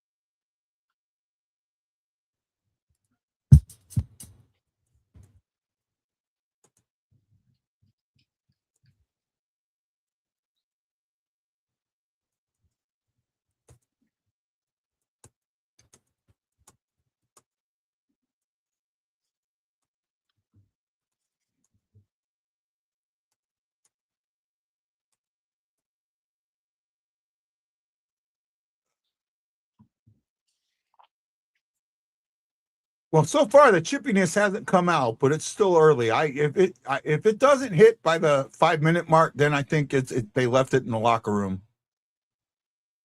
Bergeron's fighting for a contract extension. Now that's true. Yeah, I think I meant more, not necessarily that they'd start out chippy, but like if this stays tied, they're gonna get frustrated is maybe not the right word, but yeah.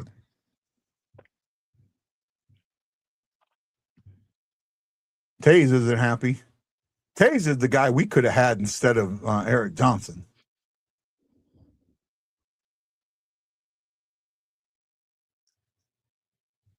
Yeah, Taze, we may have got lucky there.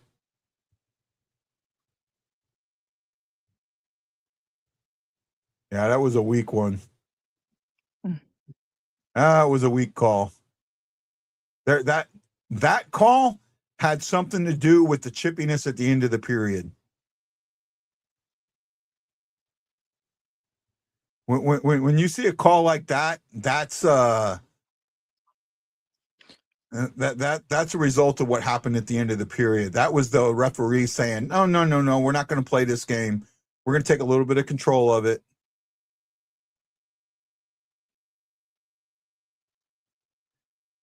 And then you do it to a guy like Taze, a future Hall of Famer. That sends a huge message. I said it before. Benny looks for the best play. Hofer looks for the home run pass. I agree with that. We talked about it.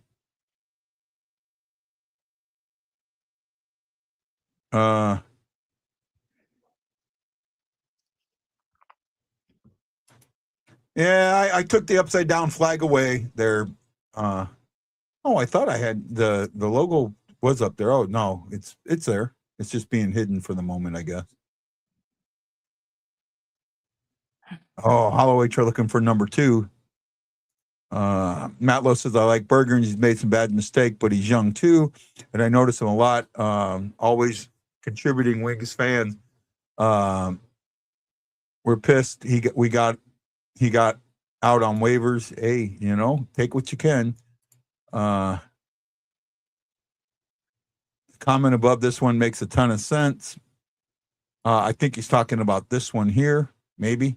No, I'm not sure. Oh no, this one. That's what he's talking about. Right. Yeah, when you say that, you're seeing it. You're seeing one set of comments, and I see all the comments combined. So sometimes that doesn't work for me. But yeah, I think that's the comment you're talking about, Aaron. Well, and that makes sense because, like, if we're gonna stick with the baseball analogy, like, there's times to drop it in the infield, time to bunt, and experience. Sometimes a single is better than a home run. Yeah. Right. And if you're down by 3 runs and a guy, with 2 outs and gets a home run, well, now you've just killed it. You have nobody on base. You got 1 run, but but if he gets that single, now it changes how the outfield looks. It changes how everybody plays, and it helps open some things up to where, at this point, that single was better than the home run. All right. Kelsey, I'll be right back. I won't take myself out, but I got to use the restroom really bad. So Okay. just talk about what you see, girl. This feels a little bit like the internet memes where somebody hands you a video phone and they're like, oh, hey, just like watch this person. And y'all just babysitting me for the next minute or two. I'm so lonely.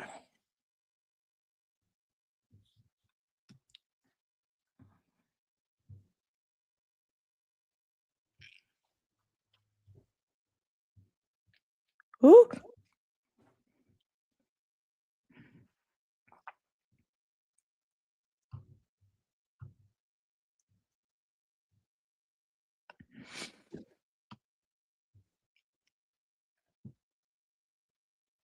Cleared that out.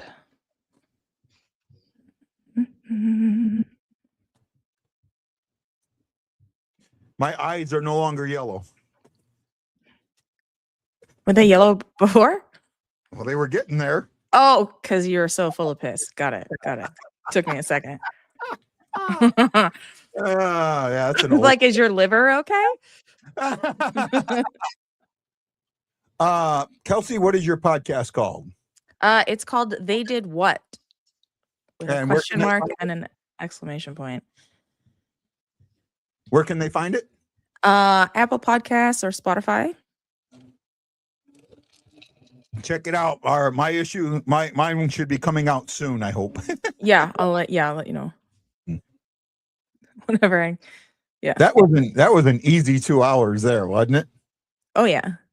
We always do, and that's how I was like, right, we gotta make sure we're like, because Jen and I can really shoot the shit. Conversational, it's hard not to. Yeah, and that's what was so much fun is it was conversational, and the fact that we were able to really open up about what we saw, and we touched on a lot of controversial topics, even though I tried not to, but they were there. How do you not touch on them? Exactly, and that's why we do it. We want to have like real conversations and try to have fun with it, but life is full of real shit, so we got to talk about that too.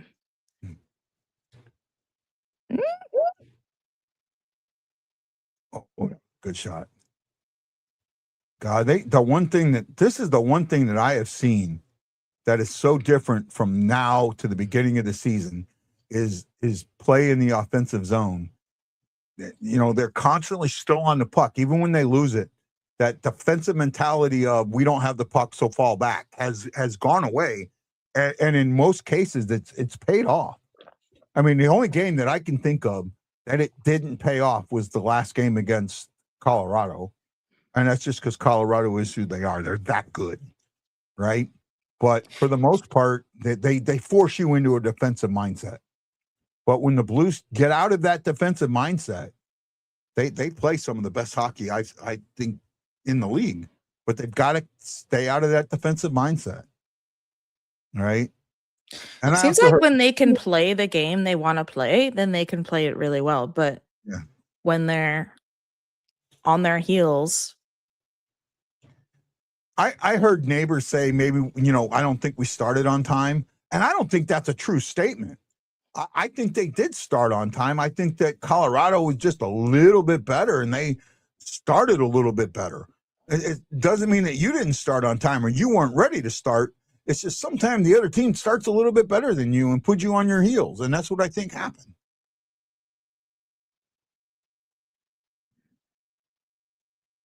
By the way, do not confuse Kelsey's podcast with another one out there called They Did What Now? That is from a British sociologist.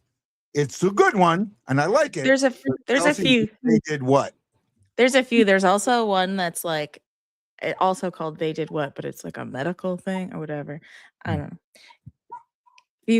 If you find ours and I think it comes up fairly well now that we've been posting. I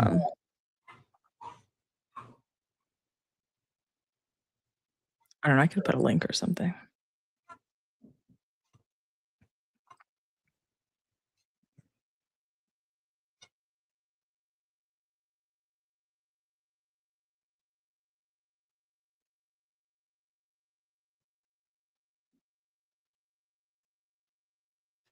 Man, I'm just gonna the ADHD just hit me like a ton of bricks. Oh my goodness. Spotify link. Okay. Well, let me.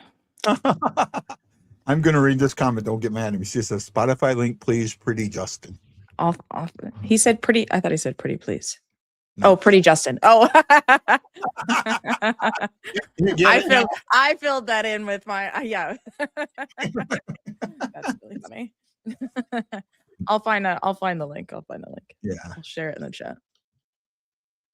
We're just baby podcasters, so don't judge me too hard.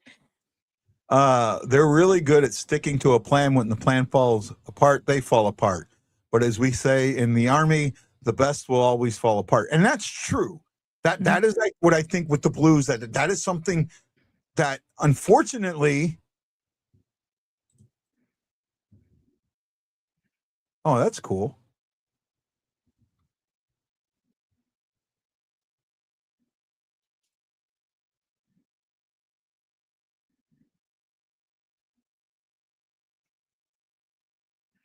Oh, that's cool.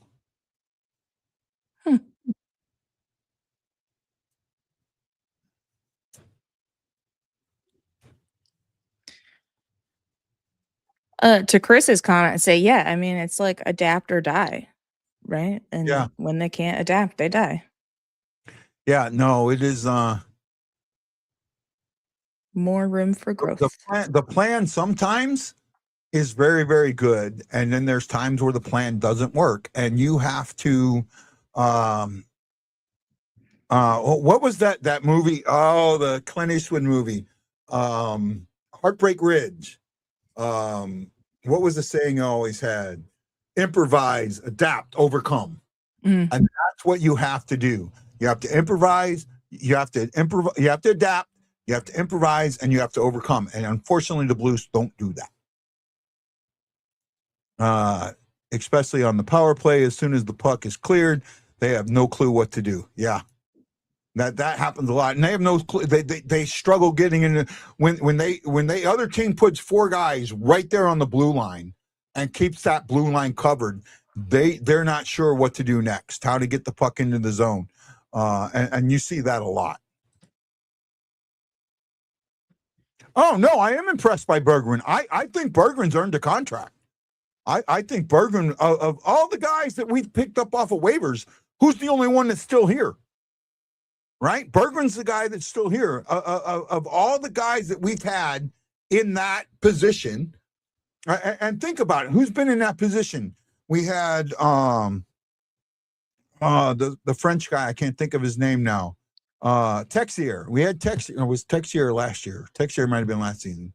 But we had the guy that went to Montreal. We released him. We released Joseph. We brought in the guy that was on the team during the cup run, and that Fabry, we brought in Fabry, we released him. Of all the guys that we brought in, Berggren's still here, and Finley too. But Finley's not completely there yet. I like Finley, and he's young, but I think Berggren's done a better. If you could only sign either Berggren or Finley, I'm all on Berggren. I'm all in Berggren. Right? Kelsey, you with that comment, or not sure how to respond? I was very focused on something else. I'm sorry. No issue. No issue. I was trying to I think I figured out how to post in the chat. There should be, and where you can see the comments. Yes. Right? There should be something where it says post a comment that should let you post. Yeah, and it was trying to make me connect my YouTube, which I thought I did. Yeah, I'm not sure. So yeah, mine's pre-connected. I don't force you to connect the StreamYard, so it may be trying to make you create a StreamYard account, but I'm not sure. I was just trying to connect. Well, I don't know. It let me comment, and then it said this comment failed to post. to the BlueNote that I fan don't know. report. I don't know. Where did you try and post it to? Just in this. Yeah, but using what? Like, did you try and post it to YouTube or? Because like for mine, where it says post to next to it says all, because I have like 5 things connected. Does yours show something there? It didn't say, but it would only made me connect the YouTube account, so I'm assuming YouTube. Right. Send it to me. Send it to me in. Yeah. Oh, they are wearing the same suit. That's cool. Literally the same window pane. Yeah. Send it to me in Messenger, and then I'll post it. Okay. Right. We'll figure it out there, Matt Lowe. We got it. Right. Finley's a more recent guy that we picked up, but what's up with the matching suits in my midst? I don't know, John. I think it's cool though. I liked it. They shopped at the same store, I guess. Well, their wives planned it or something. Yeah.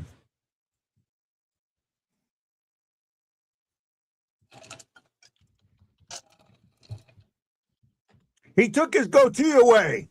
Where'd the goatee go? I like the goatee. He was rocking the goatee the last couple of games.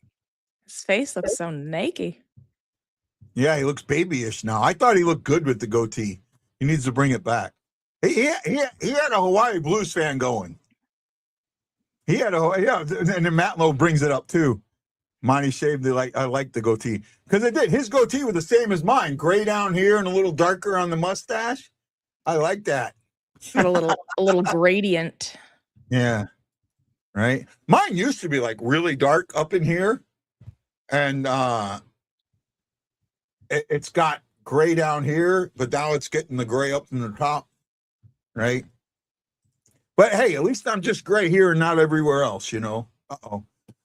Oh, no. Kelsey said, screw you. I'm gone. She'll be back, I'm sure. His wife probably made him say, more than likely. Uh-oh. I didn't see what happened, and I was talking to Matt Lowe.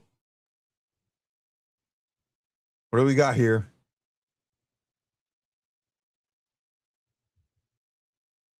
Oh, yeah. That was Thomas. They're talking about a high stick, and I don't think they're going to call it because Thomas may have high sticked himself. Are you mad at me, Kelsey? I accidentally clicked a tab. That's okay. I thought you were mad at me. You'll know if I'm mad at you. No, not shy about that. I grew up in New Jersey. Both my parents are from New York. There's no prettier Jason leaves, prettier Justin leaves, I'm leaving too. No, I don't know that. They are cheap suits. Look how they hang on their shoulders. There's a story there. I don't think they're cheap suits. I have expensive suits that hang on my shoulders the same way. Not that anyone asked, Wisconsin University is headed for the championship, and Michigan leads Denver after one period. Do we have anybody on Wisconsin or Denver, or Michigan or Denver? Naren, you might know that. I don't know. We might. But isn't the kid, the number McKenna, isn't he on Denver? Or is he on Michigan? I thought they were snazzy too. I like the suits. Right? I should show Kelsey my suit. I might have to do that at the intermission. I think the jacket's here, yeah. I have to show you my suit jacket. I think you'll like it. That's not ominous or anything. No. Just you gotta trust me. Okay. I don't believe we do. I'm just a huge Michigan Wolverine fan. Oh, McKenna's Penn State. Okay.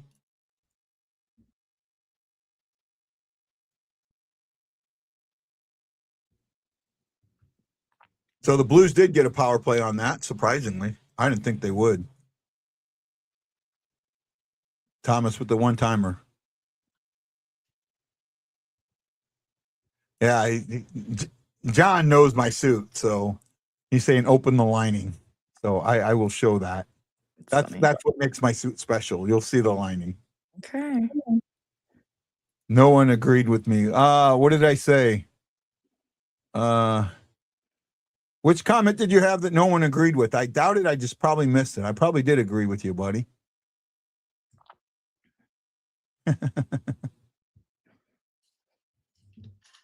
Say it again, buddy. Hence, I wanted Owen Power at one point, but still, Owen Power. Yeah, no, I think Owen Power would have been good. I don't know if we had an opportunity at Owen Power. I'd have to think. I don't remember enough.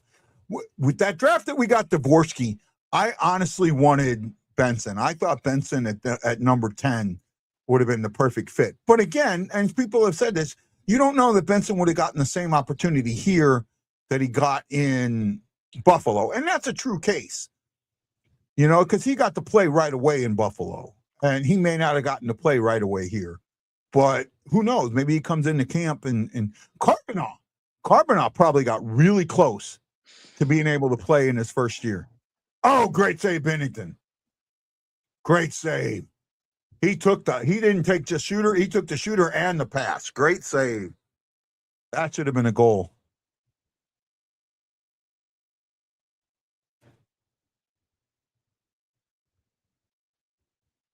No, that ain't good.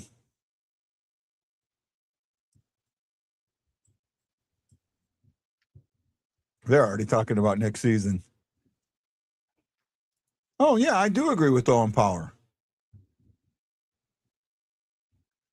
I would like to get Otto's brother. I think he's the guy. I think Otto's brother is the guy that the Blues are targeting. I really do. I remember Owen Power being a high-powered draft pick, like a second or a third pick, or maybe even higher. I don't think the Blues actually had a shot at Owen Power. I could be wrong, but I don't remember.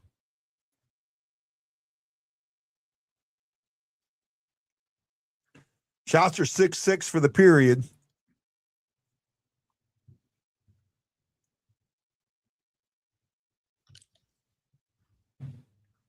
Oh, that sucked. Yeah. I didn't like that. Yeah. Yeah, we wouldn't have had an opportunity at Owen Power there, Aaron. Yeah, they were buzzing. That goal does not surprise me at all.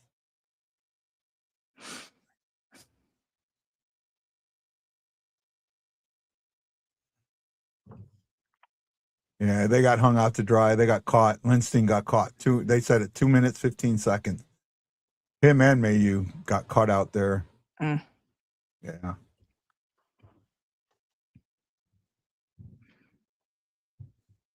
Well, now you got to answer. Find that answer. You got 5 minutes, 49 seconds to find that answer before we get to the third period. Find it.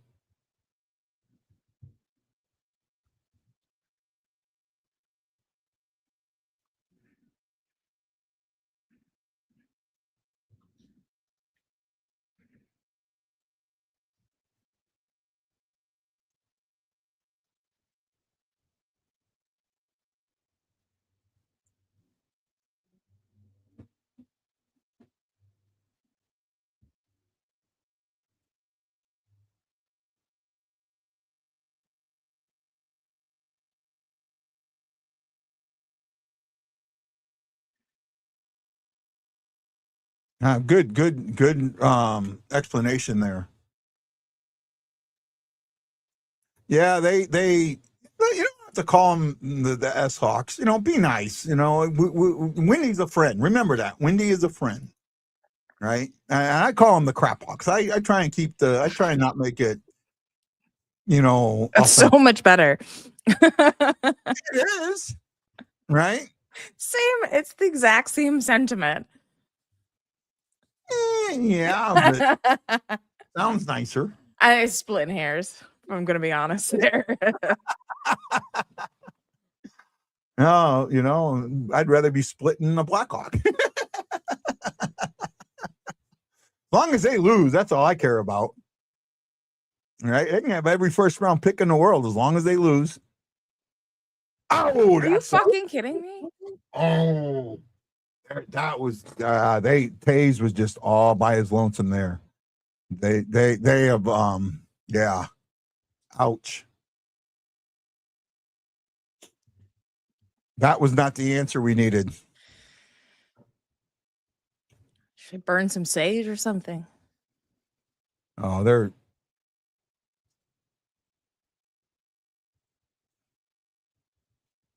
Oh, Tucker lost his stick.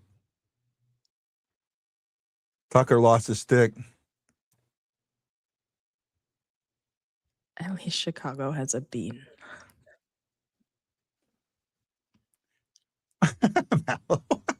You gotta love these people. You gotta love my fans. You gotta love them. Love them to death. Of course. Marianne Holmes, thank you.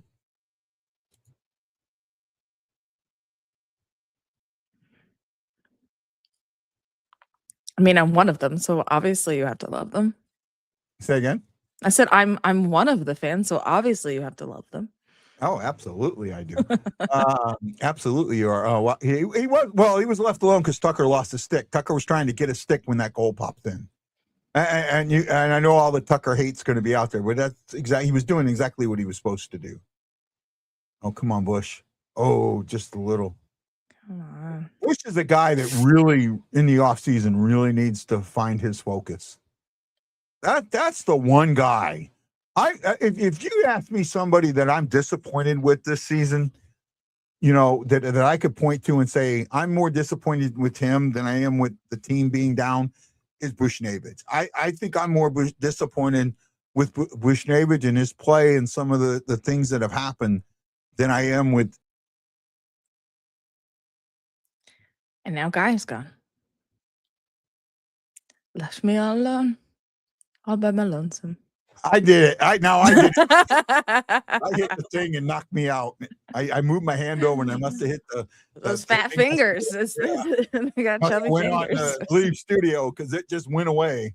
So I popped me out. But no, Bushnevich is the guy that I think that if you want to ask me somebody who I've been disappointed with this season, and even when he's had his good play, it's still. He had a little while ago where he was one of the Blues' better players, and it still just didn't seem like it was enough. Lindstein and Parayko really shut it down defensively. Lindstein has played very, very well with Parayko. He is a sponge when it comes to Parayko, and he is learning he's learning a lot from Parayko, and you see that. Right. And I know all the Bennington haters are out right now, but I can't fault any of these goals on Bennington. Not one of them. Right. I cannot. Lackadaisical play has caused all three of those goals. Come on. And in a very important game, though, you can't have lackadaisical play. I mean, you lose this game, you're going for a draft pick. There is zero chance of you making the playoff. I mean, they're slim to none now, but they're absolutely zero after this.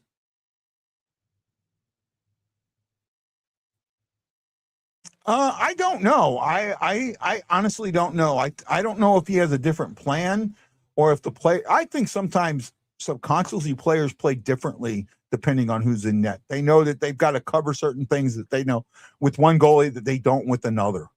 That's the way I think it is. But that's a great question, John. Come on, get it out of there.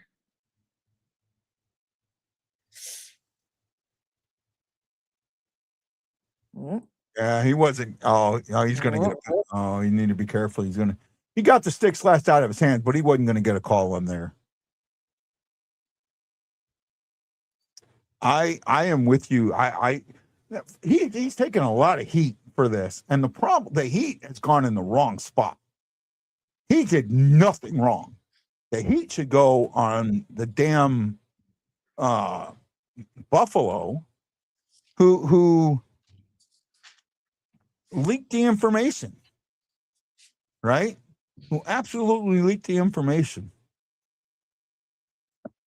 right? Because I mean, Buffalo wasn't upset the information got leaked. Doug Armstrong was. Doug Armstrong called everybody in the office. I want to see your phones. I want to see your phones, right? And while that's a great sentiment, whoever did it probably did it from a burner phone. I know I would, but I wouldn't. If I was in that situation, I don't think I'd put that information on. I think I'd be a little bit, where's the value? Unless you're getting paid, And I do realize that some of these guys that are in some of these lower end guys do not make a lot of money, right? You would think guys that are like would be, player personnel guys, or some of these guys that would be in on the call make a lot. Some of them don't make more than 50 grand, right? And in today's economy, 50 grand ain't nothing, right? Especially when you're dealing with players making millions. And if a reporter's willing to offer me, if for every good tip you give me $100, it might be worth it, or even $1,000. I say surely it's more than $100. Yeah, but you're thinking about $1,000 or something like that. Something that makes it worth your while, maybe, right? But again, I put it on the reporter, not the person that leaked it. I put it on the reporter. Just because you know something doesn't mean you should say something, right?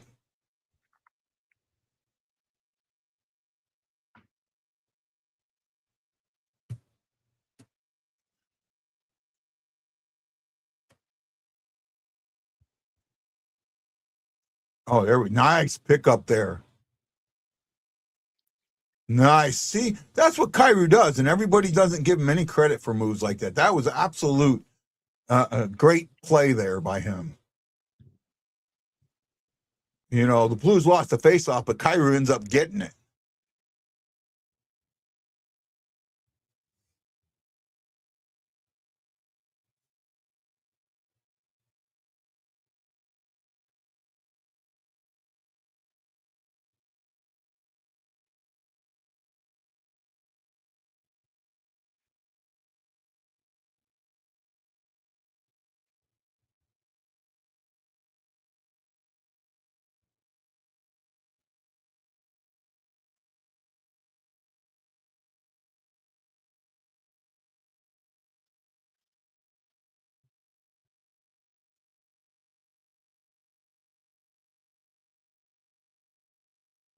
Well, Jets are up 2 at the end of 2.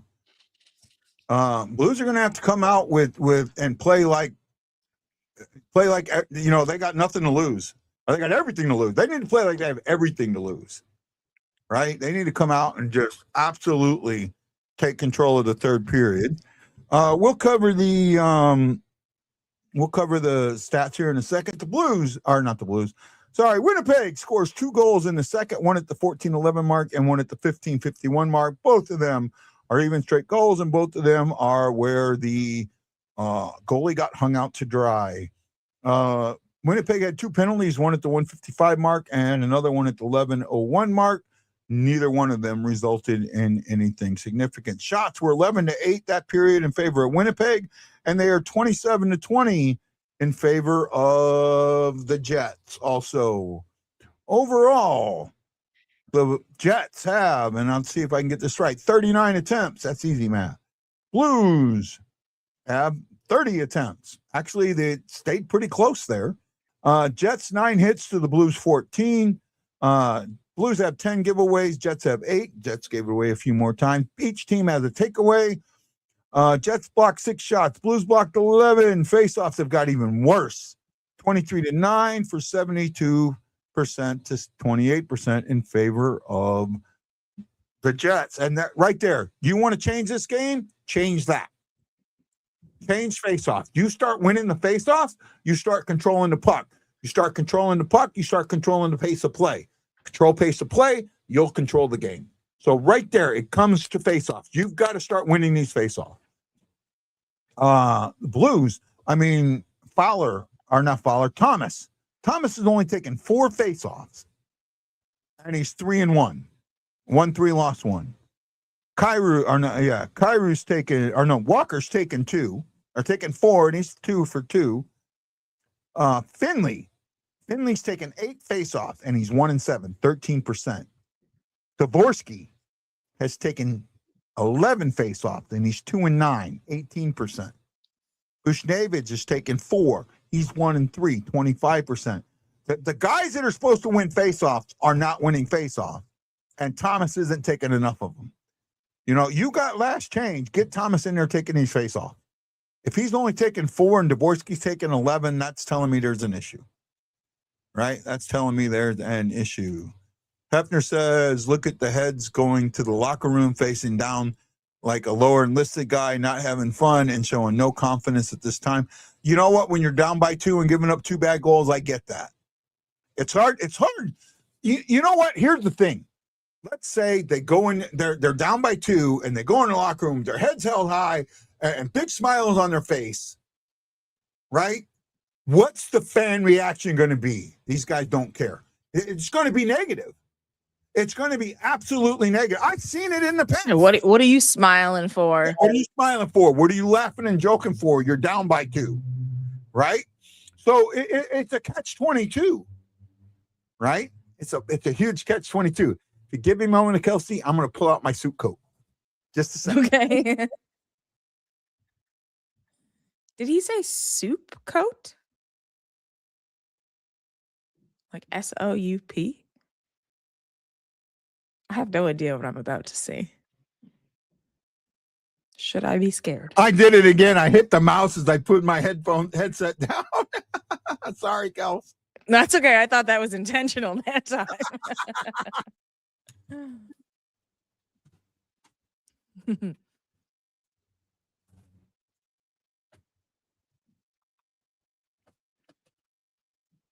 do do do do do do do do do. So this is my dark blue suit. Okay. Right? And now let's see if you can see the inside of it. Mm-hmm. Mm-hmm. I actually have one that's a lighter blue, but it doesn't have. But there you go. Uh-huh. Uh-huh. All right. And it actually says here in the pocket, it says Hawaii Blues fan on it. Well, there you go. Right. Where did you get that? Men's Warehouse. That was just off the rack. No, that's custom. Oh. That's a custom suit. I had 2 custom suits made. One has that and the other one. Men's Warehouse is a thing for like $650. You can get custom suits. Okay, and at the time they had a thing with the NHL where you could get in the lining. Yeah. Yeah. And then they put your name in the suit and in the pants, and so I have a reunion coming up in September. That's why I'm coming home. Mm-hmm. So I'm probably going to end up wearing my blue suit. Nice. Right. I got it. Nice. I went to Michael Dante's wedding, and that's one of the reasons I got that suit was for his wedding. Right? The coconut bra. I think she's seen that. I think I saw the coconut bra and grass skirt. I still have that somewhere. Right. I still have that somewhere. I kept it. I didn't want to get rid of it when we were cleaning the house. I kept it. I have it somewhere. Taze didn't get left alone. Tucker had a broken stick because he threw it down, so it had to be a broken stick. And maybe he shouldn't have gone to try and get another stick so quick. But he's a younger guy too. So, oh, look, a Men's Warehouse ad. Say again.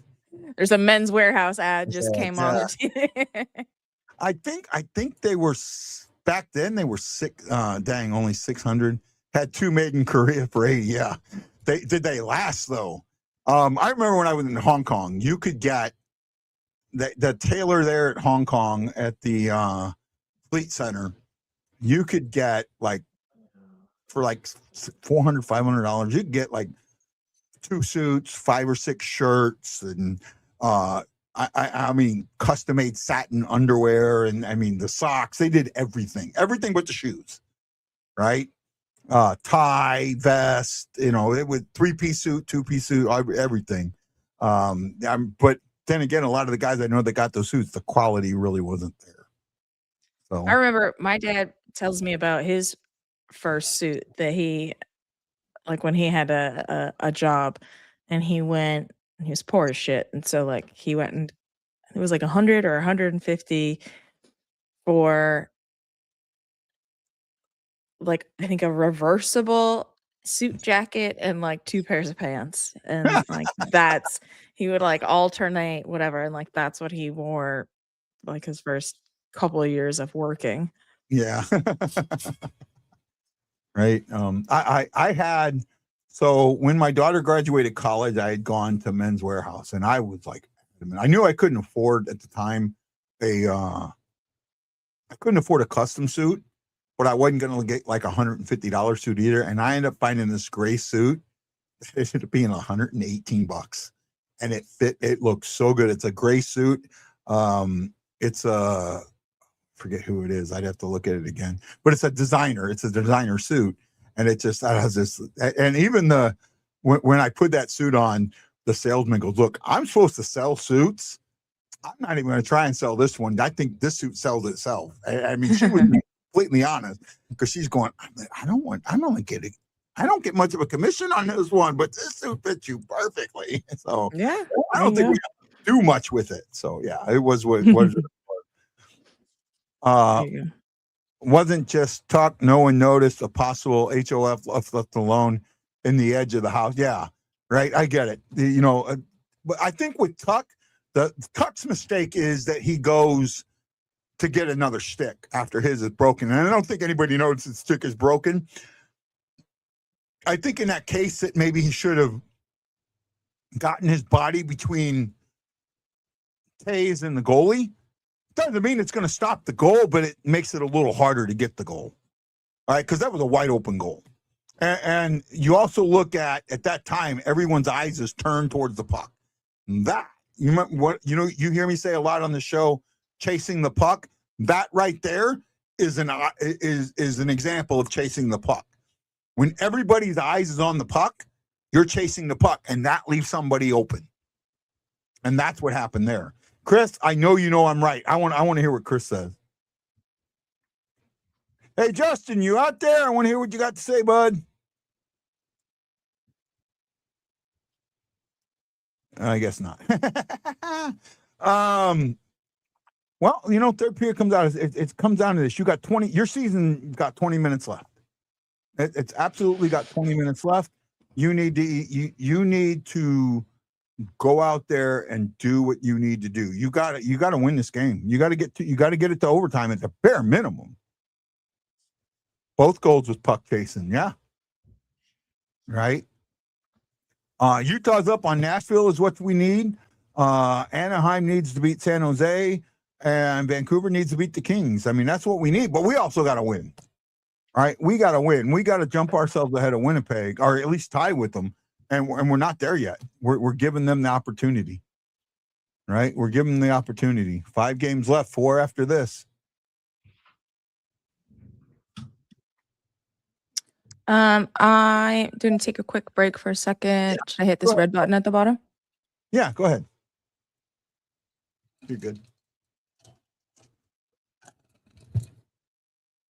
Guys got me for a few minutes. It's fun. I like having our fans get on. Oh, I got Kelsey. Here we go. Here we go. I love having fans get on the show. I really do.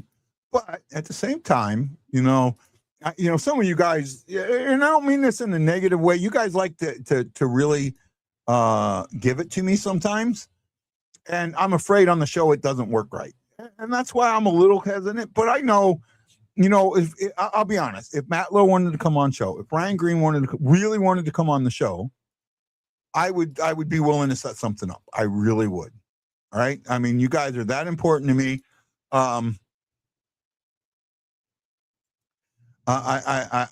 You guys are important to me, and I think it'd be fun, but I just need to make sure that there's an understanding sometimes, And by the way, this is for you, Matt Lowe. If you're still there, this is Kelsey's link. I finally found it. Right, there you go. Put it in a bunch of ways. Now, the problem is you may not be able to click on it. Hopefully you can, but there's the link. Right? Can you see it there, Matt Lowe? That is the link to her podcast. I appreciate you, Matt. Well, even the battles we've had are fun. Sometimes I struggle with them, but the battles are fun.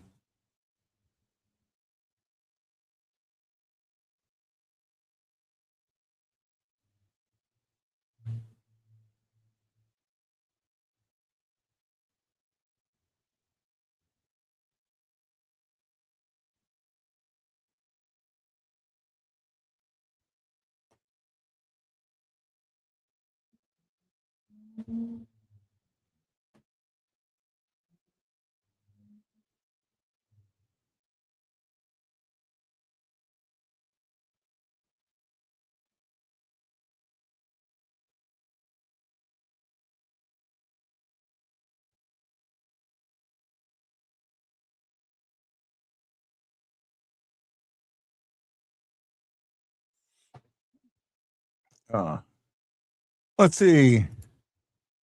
Takes us 40 minutes to get to Jack in the Box. Stop teasing me. Commercials. Yeah. I can't believe that's how far you live away from. That's why I'm not coming down there. You live too far away from a Jack in the Box, John. All right. You live too far away.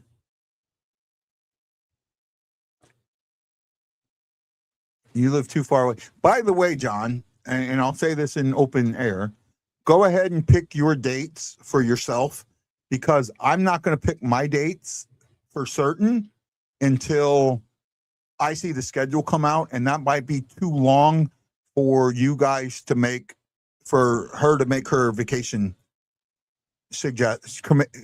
request. So go ahead and do what's best for you guys, and then we'll try, hopefully set something up next year. Next year, maybe I'll be able to do a full 2 months or 2.5 months or something like that. Right? This year, I'm going to be limited to only about 3.5, 4 weeks.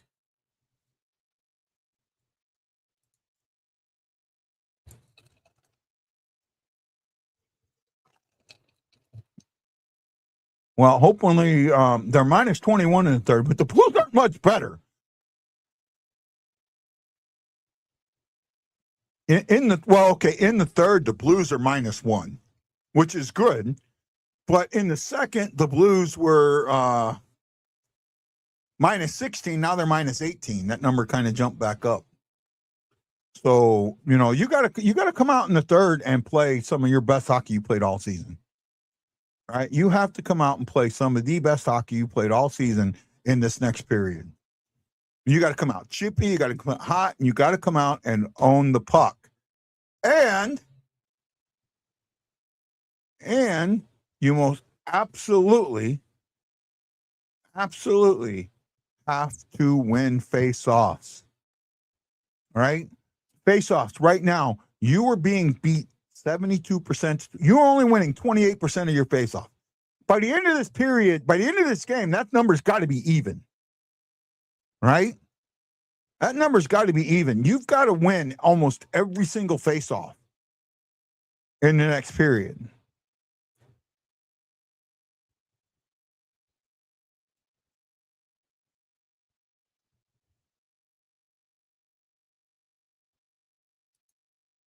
The thing is, John, I can't make that decision until the schedule comes out. And I know, I don't even know if I'm going to get to go to games. That's the other thing. I absolutely want to, and you know that. And I love going to a game with you. You're one of my best friends, along with other people. You know that, bud. And if you were taking Sharon and the girls, I absolutely want to be at that game, if I can. Just give me a thumbs up when you're ready, girl. Oh, she doesn't have her headphones in, said she can't hear me. Just give me a thumbs up when you're ready. Oh, no, she did.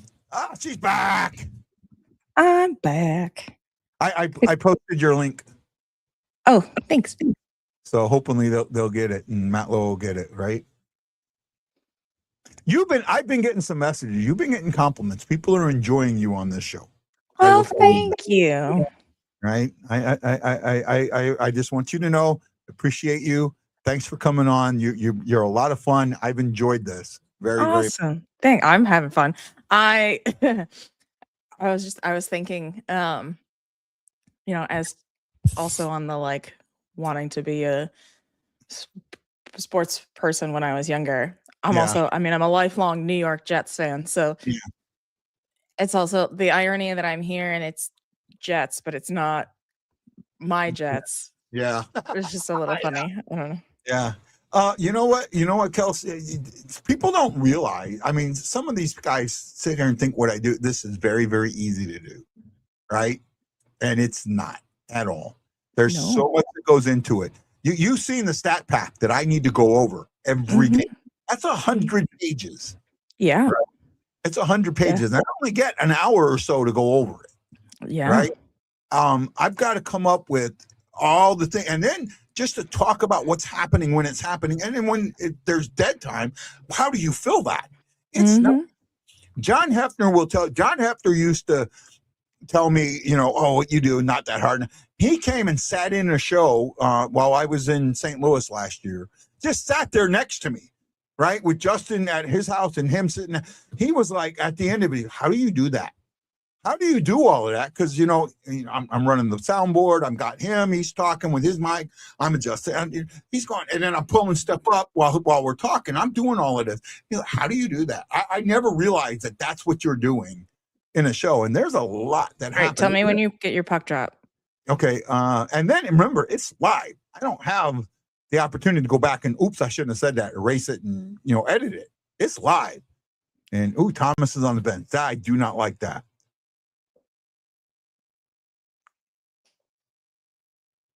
And puck drop. Schaeferly wins that one. Okay. How far ahead was I? I was a bit far ahead. Mm-hmm. I actually haven't, normally I up 9. You know what? I'm behind, so don't pause your jet. I'm going to jump ahead. At the next face-off, I will call out puck drop because I just jumped ahead. I'm now at 19-12 and counting. Okay, wow. All right, now I'm closer. Well, here's Wendy we were all talking about. Giving Taze a little. Now, I'll put your comment up, Wendy, because you're my friend.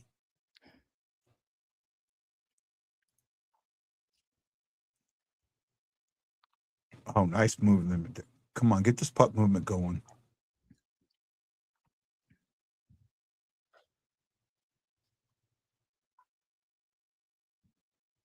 That was almost a bad backward pass.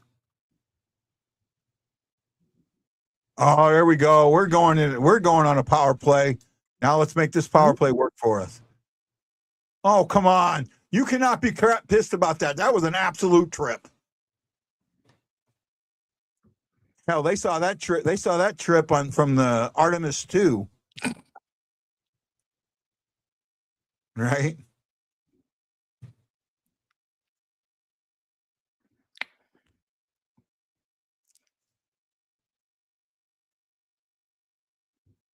Yeah. That's a great call. I mean. Oh, yeah. Come on. Well, see, but this isn't a bad penalty because the Blues power play up to this point has been junk. So, I mean, unless they can get it together here, Thomas. Well, we did have the one power play goal tonight, didn't we? We did have the one, but the last 2 have been complete junk. No, but that one power play goal, I think, is better than our that's power plays the last couple games. But again, this is the importance of this game makes the power play even more important. No, I'm not. Amen to that. Yes. Yeah, I'm not dissing you, Kelsey. Don't take it. No, I know. No, I know. Right, absolutely not dissing you. You're right. But the last 2 power plays were absolute junk, and this isn't. Most games I could get away with that. This game has too much importance on it for me to see that. Oh, Thomas is having a bad game. Uh-oh.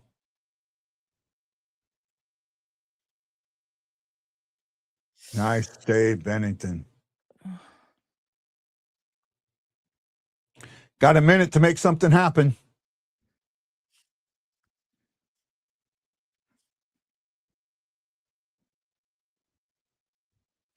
After it says Blues versus Hawks on a golf course would make a bunch of money in the 6 weeks. More than likely. Yeah, that would be a good. Oh, God, that bounced right through the crease.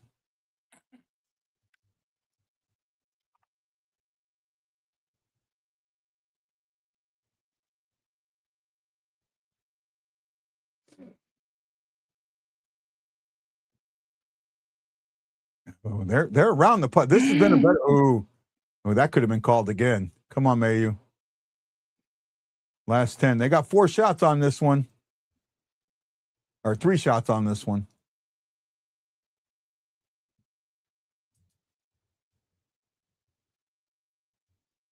Full strength. Oh, Bush Navy's. I don't know if he fanned on it or what. Ooh, they're saying no, but that may have gone in. That might get looked at.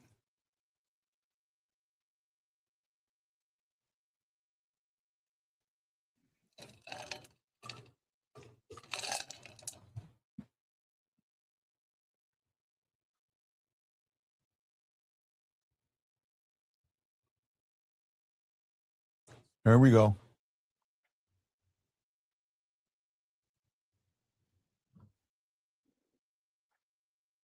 Oh, you can't see. Yeah, there's nothing to overturn that. Yeah, you couldn't see it under his pads. Good job, Hollebuck, because I think that puck went in.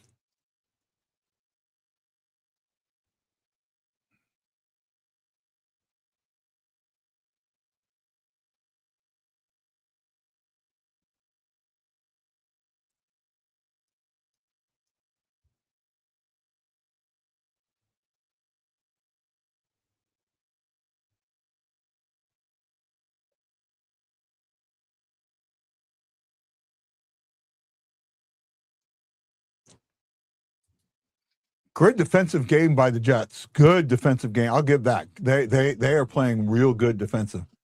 Drinking on the job, Kelsey. It's 9 p.m. God forbid a girl carry on a family tradition. I love it. I love it. I love it. I used to drink on the show. But as I started doing more lives, I stopped. Ooh, that was a good save by Bennington.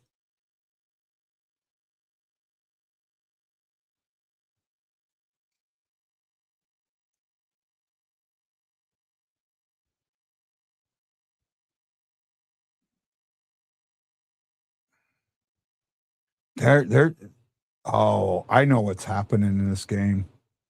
Oh, I see it. I see it. I see it. Anybody else see it? Anybody else see something happening in this game? I see it right now. It took me a moment, but I see it. I wonder if somebody sees something that I'm seeing.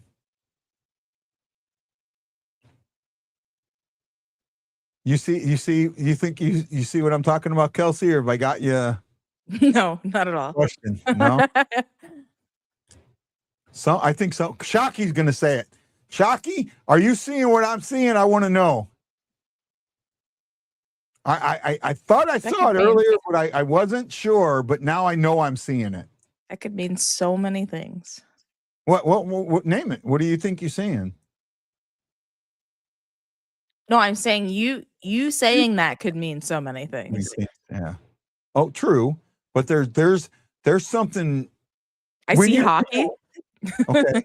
But something that the Blues are doing that is causing them to be playing the way they're playing.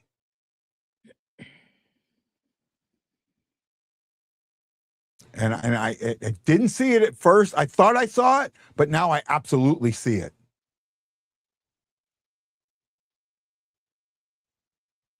Yeah, I'm absolutely certain I'm seeing it. Oh, neighbors, right where you needed to be and couldn't get your stick on it. Yeah. Yeah, I see it. Absolutely. Not shots from the outside. Well, those two things that you're saying go hand in hand with what I'm seeing. They're pressing. The Blues are pressing. And when you press, you make mistakes. I am seeing all these mistakes from the Blues pressing because of the importance of this game. That is my observation. Oh, right on the red line.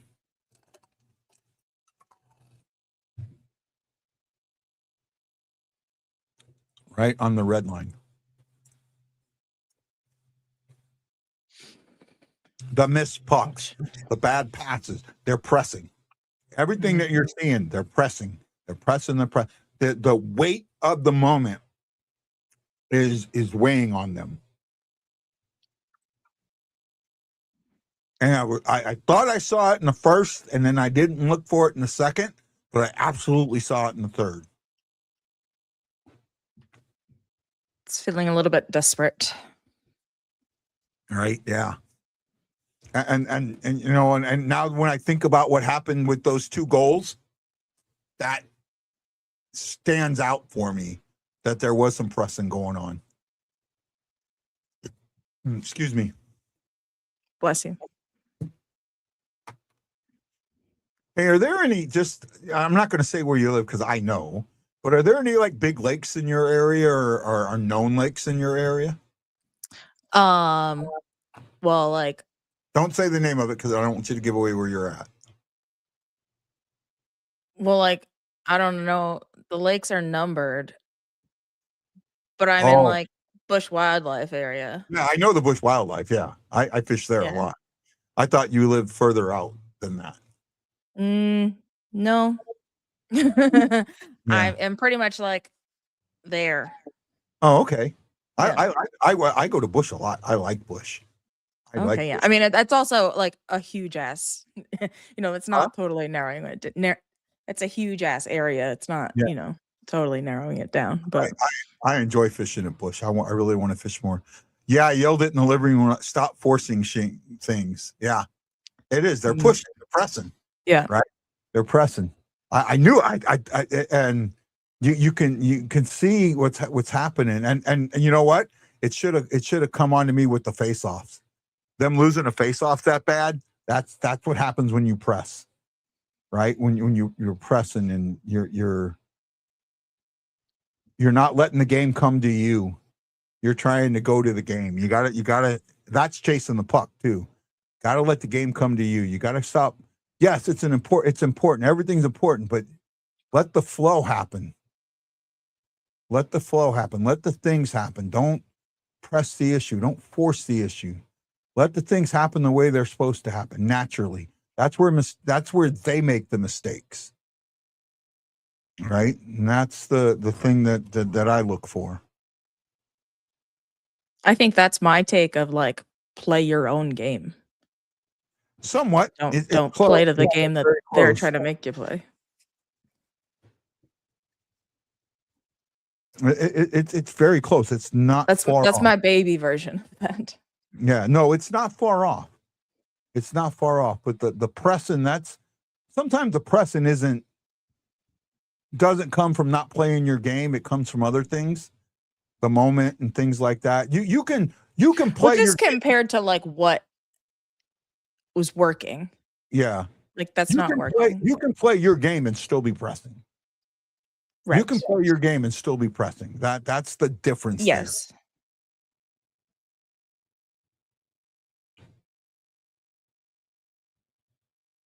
Because right now at the 11-minute mark, that's all all the mistakes that I'm seeing are from pressing. But it doesn't, and you know what? It might get to a moment where that pressing works or something happens where they get that mistake and then they'll get loose. But right now, unless they figure out a way to make that happen or get loose, this is going to end a 3-1 or a 4-1 game. Because I think in 6 minutes, you're going to have to pull the goalie. You're going to have to. Because you have nothing to lose. You have everything to lose and nothing to lose all at the same time. I love duality. I love when someone's greatest strength is also their greatest weakness. And you can be in a position where you have everything to lose and nothing to lose at the exact same time. There you go. There you go. Let it happen. Let it happen. Get some naturality in it. Let it happen. Move. Keep moving. Keep your feet moving. There you go. As soon as the puck falls off the stick, they get it's like they panic. Yeah, they keep panicking. They panic. And you see that high stick.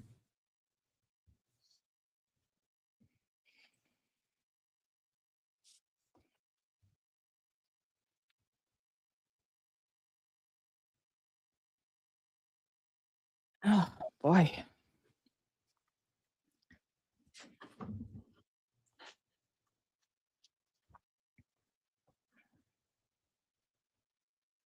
Need a little adrenaline, a little fight. Yeah, hopefully we'll get something.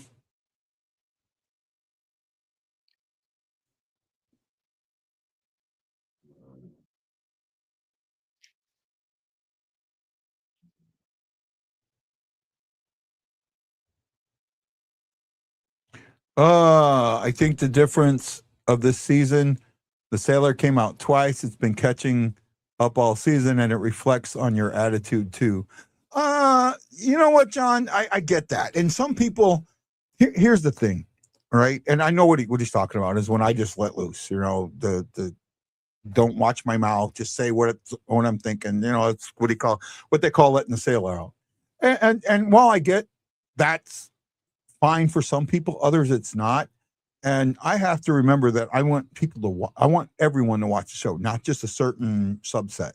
So it does reflect on how I say things and do things. And I have tried to be more diplomatic and see things from both sides, right? And try not to get in the middle, not try and say, you know, one person's right or another person's right. I really tried to do that to find a more common ground. You know, there's very rarely things that are right, yes and no, right? Like President Bartlett said in The West Wing, you know, there are some days when there's an absolute right and an absolute wrong, and you know those days usually end in body counts, right? And I try and understand that there are no absolute right, there's no absolute wrong. That we all have our opinions. This is an opinion generated show. I used to think it wasn't, but I've learned that it is, and that nothing that I say is really fact. Period. We might like to say it's fact, but it's not. It's an opinion. And I try and remember that in how I handle my show. And Kelsey's going, what did I just walk into? No, just listening. All right. Does that make sense, Kels? Yeah. All right. You don't want to alienate anybody, and you don't want to. Right. You know, we all need to learn. Like, you know, I used to say you're wrong, and I don't say that anymore. I say I disagree with you because they're not wrong. It's their opinion, and your opinion is never wrong.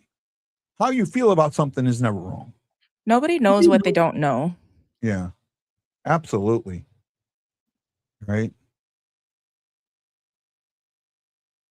I put something in the teaser today, and I'm surprised no one commented on it, but it just goes to show that hardly anybody ever reads the teasers. I sent them to you. Do you remember? Yeah. I thought someone would comment on one of them, but I'll leave it at that. Which, the last one? Yeah.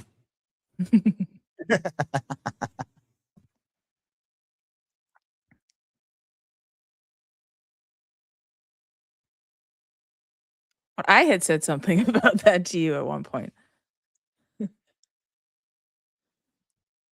Not tonight, but yeah. No, it's just you do what you can and you have fun and you deal with it, and right. Mike, when we did the podcast, you mentioned DBT. My take is DBT related right there. There you go. It was all DBT. There you go.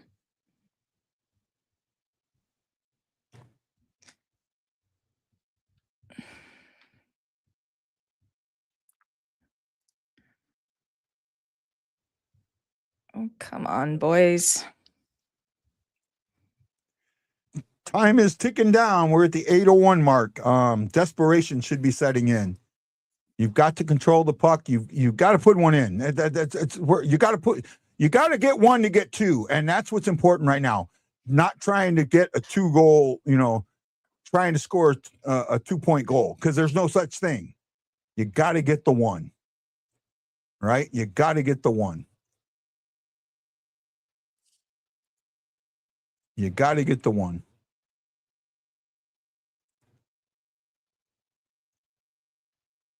Oh, that could have been bad there, Pareko. Good take in. Oh, Kairu, that was. I mean, I saw what he's trying to do. It just didn't work out. Ah. Good job. Good job, Ben. Sorry, I make a lot of sound effects sometimes. No, you're fine. I love sound effects. Sound effects. Great. Kairu to Pareko.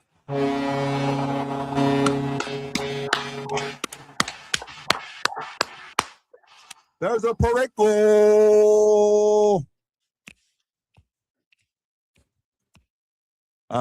He says, John Hedge Kelsey, there's a bunch of us old vets that love the old fart on the left. Yeah. Right. Oh, nice. I hope I goal. didn't say anything that made anybody think otherwise. No, absolutely not. Absolutely not. Okay. Absolutely not. Right. I only give shit to people I like. So Yeah, no, and we appreciate that. I don't mind it at all. I don't mind it at all. It's not fighting, it's banter. Yeah, there's a way. Well, see, that's the thing. There's a way to give shit and there's a way not to give shit. And most people don't understand that. Right? That most people do not understand it. Well, you got the one you needed. There you go. Oh, whoa. You almost got the second one you needed. Oh, divorce. Now that's what we've been wanting to see. So it doesn't lead to a mistake. Yeah. Let's just hope it doesn't lead to a mistake. Talk about a fire under their asses. Yeah. Well, I said, what did I say? You get that one, it's going to change. It changed the attitude. And now you got 6:15,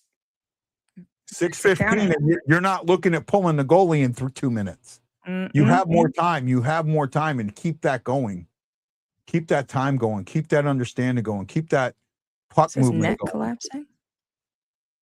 Say again? Oh, nice puck movement there. Neighbors just gets better and better. Right. That's the one thing that I think most coaches don't understand, and most teams. It's okay to take the puck backwards sometimes, as long as it's on your stick. You know, it's better to take the puck backwards than lose it. And as more coaches start understanding that, you're going to see a change in. It's the 3-on-3 mentality, right? You got to win 3-on-3. You got to keep that puck on your stick. So sometimes the best thing to do is take it out of the zone and regroup. And I don't think a lot realize that. Navy doesn't lose to Air Force every year. In fact, Air Force barely beats Navy. That's why Navy has the Commander-in-Chief trophy. John?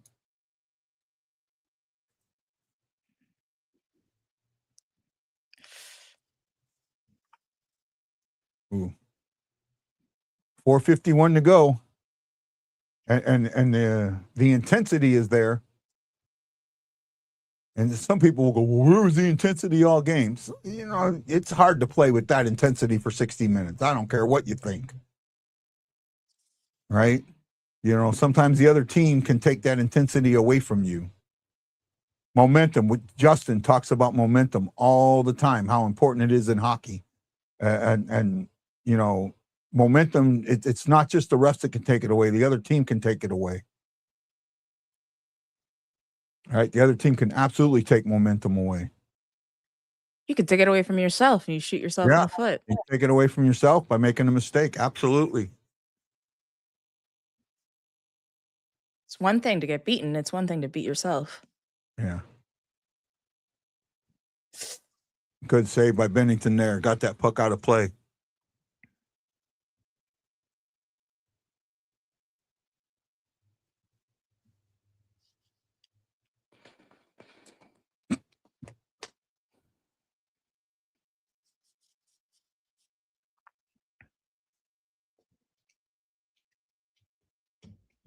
Commercial time. Well, I mean, we're down to it. I mean, at this point, you absolutely need to get this game to OT. Got to get it to OT. Get it to OT. Get it to OT. Kelsey, I've had so much fun today. Thank you. Thank you. Thanks for having me. Absolutely. Right. Absolutely. We still want to have you. We still want to have you on one more time with Justin. So maybe last game. Well, actually, last game of the season, I have a special show. I'm going to have my former co-hosts are going to be on with me. Excellent. Right. Well, Lance hasn't been a co-host, but he's been part of the show from the beginning. And he's going to be there, and Ashley's going to be there, Justin. So that one, but maybe we'll try and find another one that we can bring you on. We have 3 games left, so not so many. Yeah, running out of time. Right. The beginners on the Warriors had issue with that. I'd either skate it back or pass it back to regroup, and it spreads the other team out. Absolutely, it's an important. A lot of teams don't do this. Sometimes just controlling the puck is what you need. So if you're giving that puck up in the offensive zone, you're taking that chance away. If the play's not there, pull it out, regroup, right? And not only that, maybe you catch them in a change.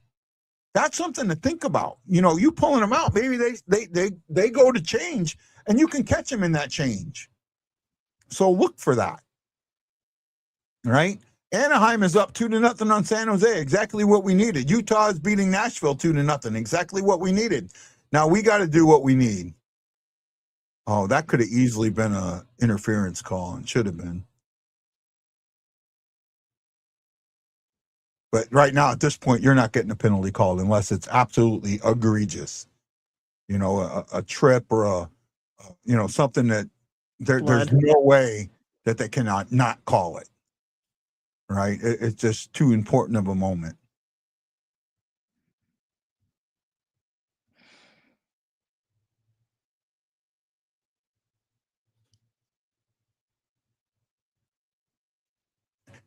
Every time Bennington goes back there to play that puck, I'm never nervous. Every time Hoffman goes back and plays that puck, I'm nervous. Yep.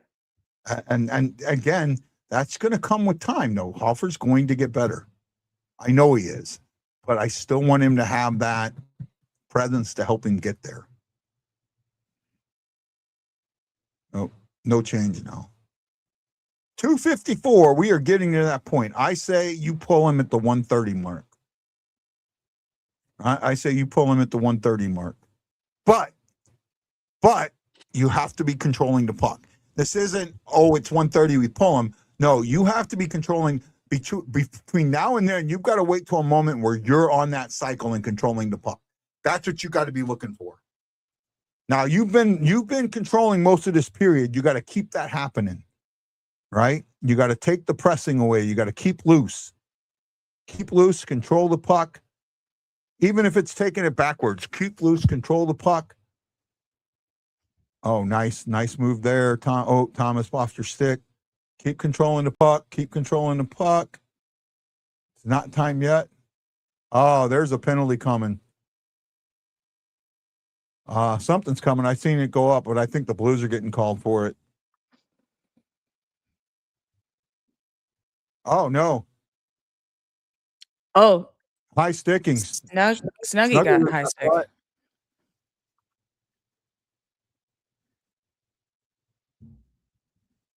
2-minute minor for high sticking. 2:34 left.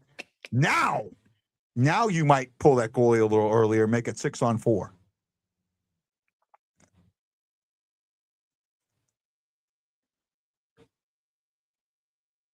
Oh yeah, he's right up in the face. There's no right in front of the ref. There's no doubt that's a penalty. Ouch. Absolutely no doubt. Here we go.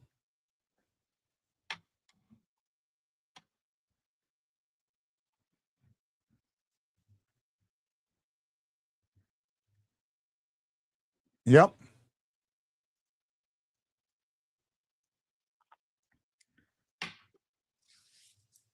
Oh, come on. Oh, nice. And that was a good entry. Pushed out. Yeah. That was a good entry, too.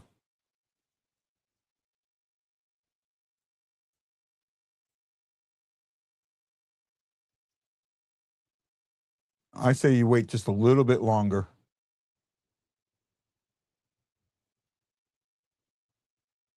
I'll make sure you don't do that. Make sure you don't do that. That's why you don't pull them yet.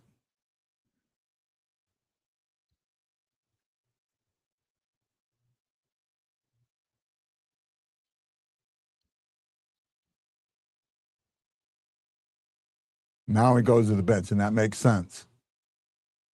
Empty net.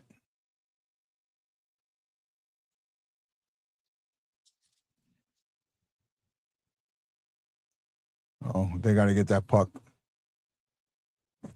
Now you got 1:11 left in your season, basically. Bite your lip and draw blood. I don't think that's going to work, John.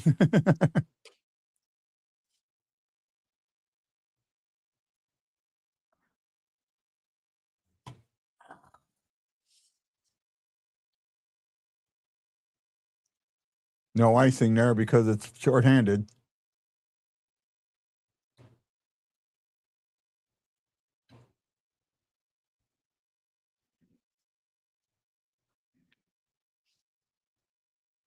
Come on, Blues! Let's go, Blues! Let's go, Blues! Let's go, Blues! Come on. They couldn't get possession on that. Oh, my goodness. Come on.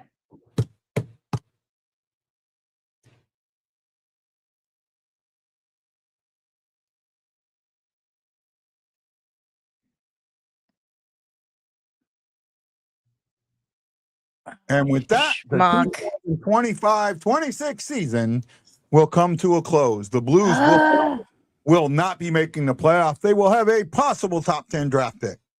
Right down to the end. But you had to win this game. You absolutely had to win it. And, yeah, I have a feeling this is it.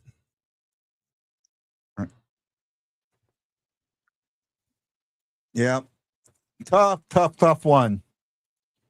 Welcome, Kelsey, to the end of our playoff hopes. More than likely, yeah. I think they're gone. We're not eliminated, with the chance of the perfect storm happening. 8 minutes of power play time and one shot. Yeah. And especially being 6-on-4. All right. No, they had more than one shot. I think, yeah, for the last 4. Yeah. So here's Bernie. Let's see what Bernie says, and then we'll talk. Lance says it's over. Yeah, more than likely, Lance.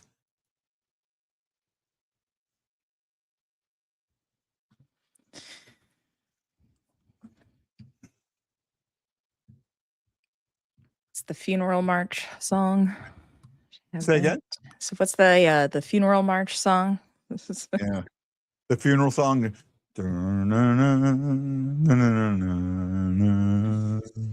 The funeral dirge. Yeah, it kind of feels that way. She jinxed it. I think she jinxed it. Just kidding. Oh, me? Yeah, no, you didn't jinx possible. it. At least my heart can beat slow. You know, it's hockey. You know, teams are going to make the playoffs. Teams aren't going to make the playoffs. At least we're not the Buffalo Sabres that went 14 years without making the playoffs. 14 seasons. 14 seasons. This is their first time in 14 years. Right? I mean, kids have pimples older than that. It is what it is. And we'll take it. We'll see. We'll regroup and see what happens next year. That's what this is all about. It's fun to talk about. We have the draft coming up. We have the playoffs coming up. Not for us, but other teams. There's always a lot to talk about. And that's what it is. Holloway with the goal, 1 goal, 1 assist, 4 attempts. We had 2 goals. Morrissey had a goal and 8 attempts. It came down to what it was. You got outshot 34-22 in a game you had to win. Face off. You lost that 28-15, 65% to 35%. We talked about that. Right? Lance says you were a great guest. She absolutely was. We loved having you on. I'm not scared. I just hope to live till next season. We all do, my friend. We all do. I'm not going to do a long post-game show, Kelsey. I really don't have a lot to talk about. Do you have anything you want to say before we go away? Thanks for welcoming me in. I am here to stay. It's really fun to have found like a new thing as an adult. Yeah. Don't always get to do that. And it's a fun way to watch the game, right? Because you get, it's not just, it's almost like watching it at a bar, bitching and complaining with everybody without being at the bar. Yeah. Right? No, it's great. And be able to ask questions and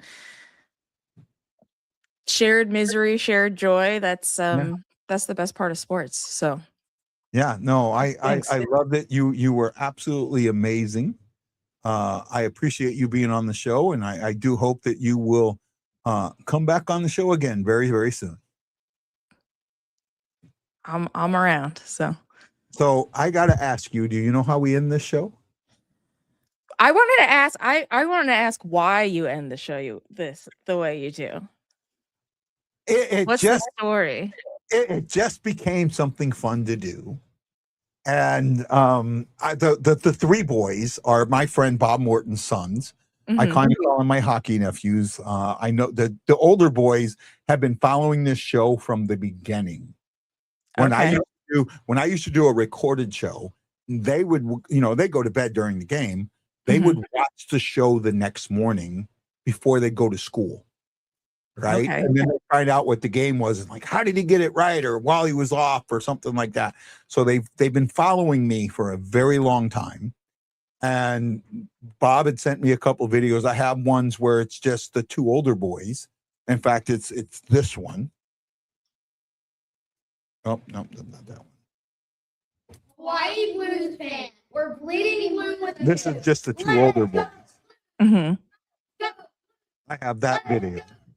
And, I've had other people send me their kids do it. The little girl that just says, "Let's go Blues," that is Ashley's daughter. And then the other girl that wearing a Canadian tuxedo, that is a friend that lives here in Hawaii, who's from St. Louis, and he's a comedian here in Hawaii. That's his granddaughter. So that's kind of how this show got its start, or how the ending got its start. Okay. I can't promise that I remember all of the words. Right? I think you'll get it right. How do we end this show? Where are the girls? Where are the girls? What are you wearing? A Canadian tuxedo. And I'm a hockey player. Let's go Blues. Let's go Blues? Let's go Blues. So I want to know, hockey fans, Blues fans with the playoffs hope stashed. Are you ready for the question? Blue Note fan report peeps. Are you ready for the question? Kelsey, Justin's going to get mad at me. Are you ready for the question? Where are the boys at? Who's late for dinner? Who's late for dinner? Where are the boys at? Where are the boys? Hawaii Blues fan. We're bleeding blue with you. Let's go Blues. Let's go Blues. Let's go Blues. This is Guy, the Hawaii Blues fan, for my normal co-host, Justin Eagle Eye Scott, and saying a big, big thank you to today's guest co-host, Kelsey McNamara of the podcast. They said what, or they did what? Check it out on Spotify. The link was in the show. We love her. Thank you for being here. And remember, just remember that I'm bleeding blue with you. Let's go Blues. And as always, let's go Blues. Aloha mahalo, and we'll see you on the next BlueNote Fan Report.